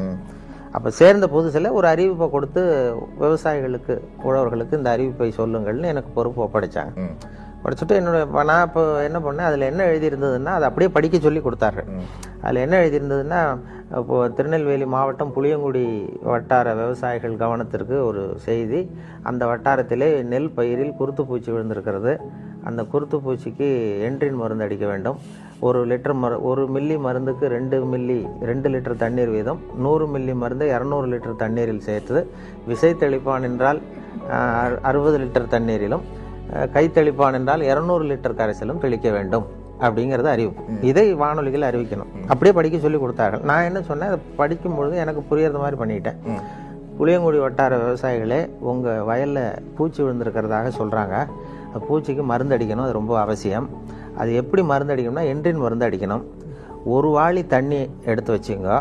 அந்த என்ட்ரின் மருந்து பாட்டில் மூடி இருக்க, அந்த மூடியால் 2 மூடி மருந்தை அந்த வாளியில் ஊற்றுங்க. ஒரு குச்சியால் கலக்கி வயலில் அடிங்க, சரியாக போடும் அப்படின்னு சொன்னேன். அதாவது மில்லி கணக்கை விட்டுட்டு, ஒரு வாளிங்கிறது 18 லிட்டர் 20 லிட்டர் தண்ணீர், ஒரு மூடிங்கிறது 4 மில்லி மருந்து. அதனால ஒரு வாளி தண்ணிக்கு 4 மூடி மருந்து அல்லது 2 மூடி மருந்துன்னு நான் கணக்கு சொல்லி போட்டேன். அப்போ அங்கே இயக்குநர்களாக இருந்தவங்க, என்னுடைய அதிகாரிகள், இது இப்படிலாம் வானொலியில் பேசுவது தவற, இப்படி மொழியை கொச்சைப்படுத்தக்கூடாது, ரொம்ப அது துல்லியமாக சொல்லணும், சயின்டிஃபிக்காக சொல்லணும் அப்படிங்கிறது மாதிரி அவர்கள் என்னை கொஞ்சம் இது பண்ணாங்க. சரி சார், நான் திருத்தி கொள்கிறேன்னு சொல்லியிருந்தேன். அதுக்கு பிறகு அந்த புளியங்குடி வட்டாரத்திலேருந்து விவசாயிகள்லாம் வந்தாங்க வானொலி நிலையத்துக்கு. வந்து அவங்க இப்போ அதிகாரிகள்கிட்ட பேசும்பொழுது, சார் ரொம்ப காலமாக இந்த விவசாய அறிவிப்புலாம் கேட்டுக்கிட்டு இருக்கிறோம், ஆனால் இப்போ தான் நீங்கள் என்ன சொல்கிறீங்கன்னு எங்களுக்கு புரியுது விளங்குதுன்னு. அப்போ அவங்களே அதிகாரிகளே பார்த்து என்கிட்ட, நீ இனிமேல் இந்த விவசாய நிகழ்ச்சியில் மட்டும் வேணா அப்படி பேசு, மற்ற இதில் வேண்டாம் அப்படின்னு சொல்லியிருந்தேன். அதுக்கு மட்டும் அனுமதி கொடுத்தார்கள். அப்படி ஆரம்பிச்சது தான் அது. அப்புறம் அந்த பேச்சு வழக்குங்கிறதுக்கு ஒரு அங்கீகாரம் கிடைச்சிட்டது. அதாவது பாரதியாரே பேசுவது போலவே எழுதுவது சிறப்புன்னு சொல்லி ஒரு இடத்துல சொல்லியிருக்கிறார். ரேடியோ லாங்குவேஜ், வானொலி மொழிக்கே ஒரு இலக்கணம் உண்டுன்னு சொல்வார்கள். ஒரே வரி இலக்கணம். என்னன்னா நாம சொல்றது கேட்கறவங்களுக்கு புரியணும், அதுதான் அதனுடைய இலக்கணமே. அவர்கள் பாஷையில அவர்களுக்கு புரிகிற மாதிரி பேசுறது தான் வழக்கம். அதுல அதுதான் வானொலிக்கு அவசியம். வானொலிக்கு நான் எழுத்தாளராக போனேன். விவசாய ஒலிபரப்பு பிரிவுக்கு ஸ்கிரிப்ட் எழுதி கொடுக்கறது, படிகள் எழுதி கொடுக்குற வேலைகள், அதாவது நிகழ்ச்சி அமைப்புகள். ஆனால் அங்கே எனக்கு ஒப்படைக்கப்பட்ட வேலை நிகழ்ச்சி தயாரிப்பு வேலைகளையும் கொடுத்தாங்க. அதுக்கு பிறகு எடிட்டர் அப்படின்னு சொல்லி ஆசிரியருங்கிற பொறுப்பில் சென்னை வானொலிக்கு மாற்றலாகி வந்தேன். அங்கே நாடக தயாரிப்பு பிரிவு, தமிழ் இலக்கிய பிரிவு, அப்புறம் விவசாய பிரிவு, அறிவியல் பிரிவு, இப்படி பல்வேறு பிரிவுகளில் வேலை பார்த்துக்கிட்டு இருந்தேன். அதுக்கு பிறகு ஒரு பதவி உயர்வு, நான் உதவி இயக்குனராக போய் உதவி இயக்குனராக ஒரு சில ஆண்டுகள் இருந்துட்டு அதுக்கு பிறகு ஓய்வு பெற்றேன். வேலையை பொறுத்த வரைக்கும் சென்னையில் திருப்தி, வாழறதை பொறுத்த வரைக்கும் திருநெல்வேலி திருப்தி. ஏன்னா அங்கே ஜன நெருக்கடி இல்லாத இடம். அதனால ஆஃபீஸை விட்டு வெளியில் வந்துட்டா திருப்தியாக இருக்கும். இங்கே ஆஃபீஸுக்கு உள்ள போயிட்டா திருப்தியாக இருக்கும், வெளியில் வந்தால் கஷ்டமாக இருக்கும், பஸ் பிடிக்கணும் அப்படிங்கிற கஷ்டம். அது அந்த நிலையங்களில் அது இப்போ நிகழ்ச்சி பொறுப்பாளர்கள் எந்த வேலையும் யாரிடமும் ஒப்படைக்கலாம். அது இப்போ நான் அது இருக்கும். ஒரு அடுத்த ஒரு பிரிவில் ஆள் இல்லை, அன்றைக்கு அவர் வரலைன்னா அந்த பொறுப்பை நாம் ஏற்றுக்கொள்ள வேண்டிய கடமை இருக்கும். அதுபோல் எனக்கு எல்லா துறைகள்லேயும் ஒரு வேலைகள் பொறுப்புகள் கொடுத்தாங்க. வெளியில் போய் பதிவு பண்ணுறது, பேட்டி எடுக்கிறது, நேர்காணல் பண்ணுறது. முதல் நேர்காணலே நான் விவசாய பிரிவில் இருந்தாலும் என்னை நேர்காணல் பண்ண சொன்னது இந்த நடிகர் தங்கவேலு, K.A. தங்கவேலு, நகைச்சுவை நடிகர், திருநெல்வேலிக்கு வந்திருந்தார் ஒரு நாடகம் நடத்துவதற்காக. அப்போ அவரை பேட்டி காண்றதுக்கு அந்த அந்த அந்த பிரிவில் இருக்கிற நண்பர் வரல. அதனால நான் விவசாய பிரிவில் இருந்தேன். என்கிட்ட ஒரு மைக்கு, அந்த ஒலிப்பதிவு கருவி கொடுத்து, நீ போய் அவரை பேட்டி எடுத்துட்டு வான்னு சொல்லி கொடுத்தாங்க. அதுதான் முதல் தடவை நான் அவர்கிட்ட போகிறேன். எனக்கு இப்போ முன் அனுபவம் கிடையாது, என்ன கேட்குறதுன்னு தெரியல. அதனால் போய் பேசிக்கிட்டு, இப்போது என்ன சார் நீங்கள் முதல்ல எப்படி நடிச்சிங்க, என்ன வேஷம் போட்டிங்க அப்படின்னு கேட்டேன். நான் அதை ஏன் கேட்குற தம்பி, எனக்கு அனுமார் வேஷம் போட்டு விட்டாங்க. ஒரு நாடகத்தில் அனுமார் வேஷம் போட்டு ஒரு ஸ்டூலை போட்டு ஒரு மூலையில் உட்கார வச்சுட்டாங்க. மற்றவங்கெல்லாம் வசனம் பேசிகிட்டு இருக்கிறான், எனக்கு வசனமே கொடுக்கல. நான் மட்டும் அனுமார் வேஷம் போட்டு மூலையில் உட்காந்துருக்கேன் ஸ்டூலில். இதுதான் எனக்கு கொடுத்த முதல் வேஷம்னார். நான் சொன்னேன், அப்படின்னா ரொம்ப கஷ்டப்பட்டு நடிச்சிருப்பீங்க போல் இருக்கே சார், சிரமப்பட்டுன்னு. அதில் என்ன சிரமம் தம்பி, அதான் வசனம் கிடையாது, அனுமார் வேஷம் சும்மா உட்காந்துருக்கிறது தானேன்னார். இல்லைங்க, அனுமார் வேஷம் போட்டுவிட்டு சும்மா உட்காந்துருக்கிறது கஷ்டம் இல்லையாங்க. அப்போ சிரிச்சார். நான் என்ன மாதிரியே பேசுகிறேன் நீ அப்படின்னு. அப்போ எனக்கு உற்சாகமாக இருந்தது அந்த முதல் நேர்காணலே. என்ன மாதிரியே பேசுகிறேன்னார். அதனுடைய விளைவு என்னன்னா, அவருடைய கடைசி படத்துக்கு நான் தான் குரல் கொடுக்க வேண்டிய கட்டாயம், அவர் மாதிரியே பேச வேண்டிய ஒரு நிலைமை. பெரிய மருதுன்னு ஒரு சினிமா படத்தில் அவர் நடிச்சுட்டு இறந்துட்டார். அப்போ அவருடைய குரலுக்கு கொடுக்கணும்னு சொல்லி என்னதான் அழைச்சிட்டு போய் அவருக்கு குரல் கொடுத்தேன். அவர் ஆரம்பத்தில் என்னை மாதிரியே பேசுகிறேன்னு சொன்னதும், அவரை மாதிரியே பேச வேண்டிய ஒரு சந்தர்ப்பம் கடைசியில் கிடைச்சதும் ஒரு பெரிய எதிர்பாராத ஒரு ஒற்றுமை. அவர் கலந்து கொண்ட கடைசி நிகழ்ச்சி கூட என்னுடைய மகளுடைய திருமணம் தான். மேடை பேச்சு ரொம்ப ஒரு அசௌகரியமான நிலை தான். இப்போ எனக்கு நான் ரேடியோவில் தான் பேசி பழக்கமே தவிர மேடையில் அனுபவம் இல்லை. ஆனால் ரேடியோவில் பேசுறதுனால இவர் மேடையிலையும் பேசுவார் போல் இருக்குன்னு சொல்லி கட்டாயப்படுத்தி கொண்டு போய் மேடை ஏற்றி விட்டாங்க. அதனுடைய விளைவு தான் அப்படி பேசிட்டு இருக்கிறது. மேடையில் இப்போ ரொம்ப நேரம் பேசுகிறவர்கள்லாம் குறைச்சல். முன்னாடிலாம் மணிக்கணக்கில் பேசிகிட்டு இருந்தால் பொறுமையாக கேட்பாங்க. இப்போ எல்லாமே சுருக்கமாக முடியணுங்கிறது மாதிரி. இன்னொரு தகவலே கொஞ்சம் புகழ்பெற்றது காரணம் சுருக்கமாக முடிகிறதும் ஒரு காரணம். 5 நிமிஷங்களில் முடிச்சுக்கிறோம். அதே தினம் 1 மணி நேரம் இன்னொரு தகவல் சொல்கிறேன் அப்படின்னு ஆரம்பிக்கிறதா வச்சுப்போம், பொறுமையாக கேட்க மாட்டாங்க. அதனால் மேடை பேச்சுங்கிறது இப்போ ரொம்ப நேரம் பொறுமையாக உட்கார்ந்துருக்கிற மனோபாவம் இல்லை. அதனால தான் வேடிக்கையாக கூட சொல்லுவாங்க, ஒரு மேடை பேச்சாளர் ரொம்ப நேரம் பேசிகிட்டு இருந்துட்டு ரொம்ப சார் மன்னிச்சிங்க சார், நான் கடிகாரத்தை கூட பார்க்க மறந்துட்டேன் இருக்கார். கேட்டுக்கிட்டு இருந்தவர் சொன்னாராம், ஏன் கடிகாரத்தை தான் பார்க்க மறந்தேன், பின்னாடி மாட்டிருக்கிற கேலண்டரையாவது பார்க்கக்கூடாதா அப்படின்னாராம். அப்படின்னா வாரக்கணக்கில் பேசிகிட்டு இருக்கிறான்னு அர்த்தம். அப்படி அந்த பொறுமை இழந்த எல்லாம் அவசர யுகம். அதனால் எதையும் சுருக்கமாக தெளிவாக சொல்லுவது முக்கியங்கிற நிலைமை வந்துட்டுது. அதனால் மேடை பேச்சுக்கு வரவேற்பு இருக்குது தமிழகத்திலையும். சரி, அதிக நேரம் காத்துக்கிட்டு இருக்கிறதுக்கு மக்கள் தயாராக இல்லை. அரசியல் இல்லை, இளம் வயதில் எனக்கு அந்த சில பொது உடைமை கட்சிகள் ஈடுபாடு இருந்தது மாணவ பருவத்தில். அதன் பிறகு இதுவரைக்கும் எந்த கட்சியிலுமே இதுவரைக்கும் ஈடுபட்டதில்லை. நான் கொஞ்ச காலம் படித்து முடிச்சுட்டு விவசாய அதிகாரியாக 3 வருஷம் இருந்தேன். அதுக்கு பிறகு உள்ளூர் பஞ்சாயத்து போர்டு பிரசிடெண்ட்டாக இருந்தேன். ஊராட்சி மன்ற தலைவராக 7 வருஷம் இருந்தேன். 1970லேருந்து 77 வரைக்கும். அப்போ எலெக்ஷனில் நின்றேன் உள்ளூரில், கட்சி சார்பு இல்லாமல் நின்று உள்ளாட்சி மன்ற தலைவராக இருந்தேன். அப்போ சில அரசியல் கட்சிகள்லாம் வாங்க அப்படின்னு சொல்லி இப்போ இந்த எம்ஜிஆர் அப்போ தான்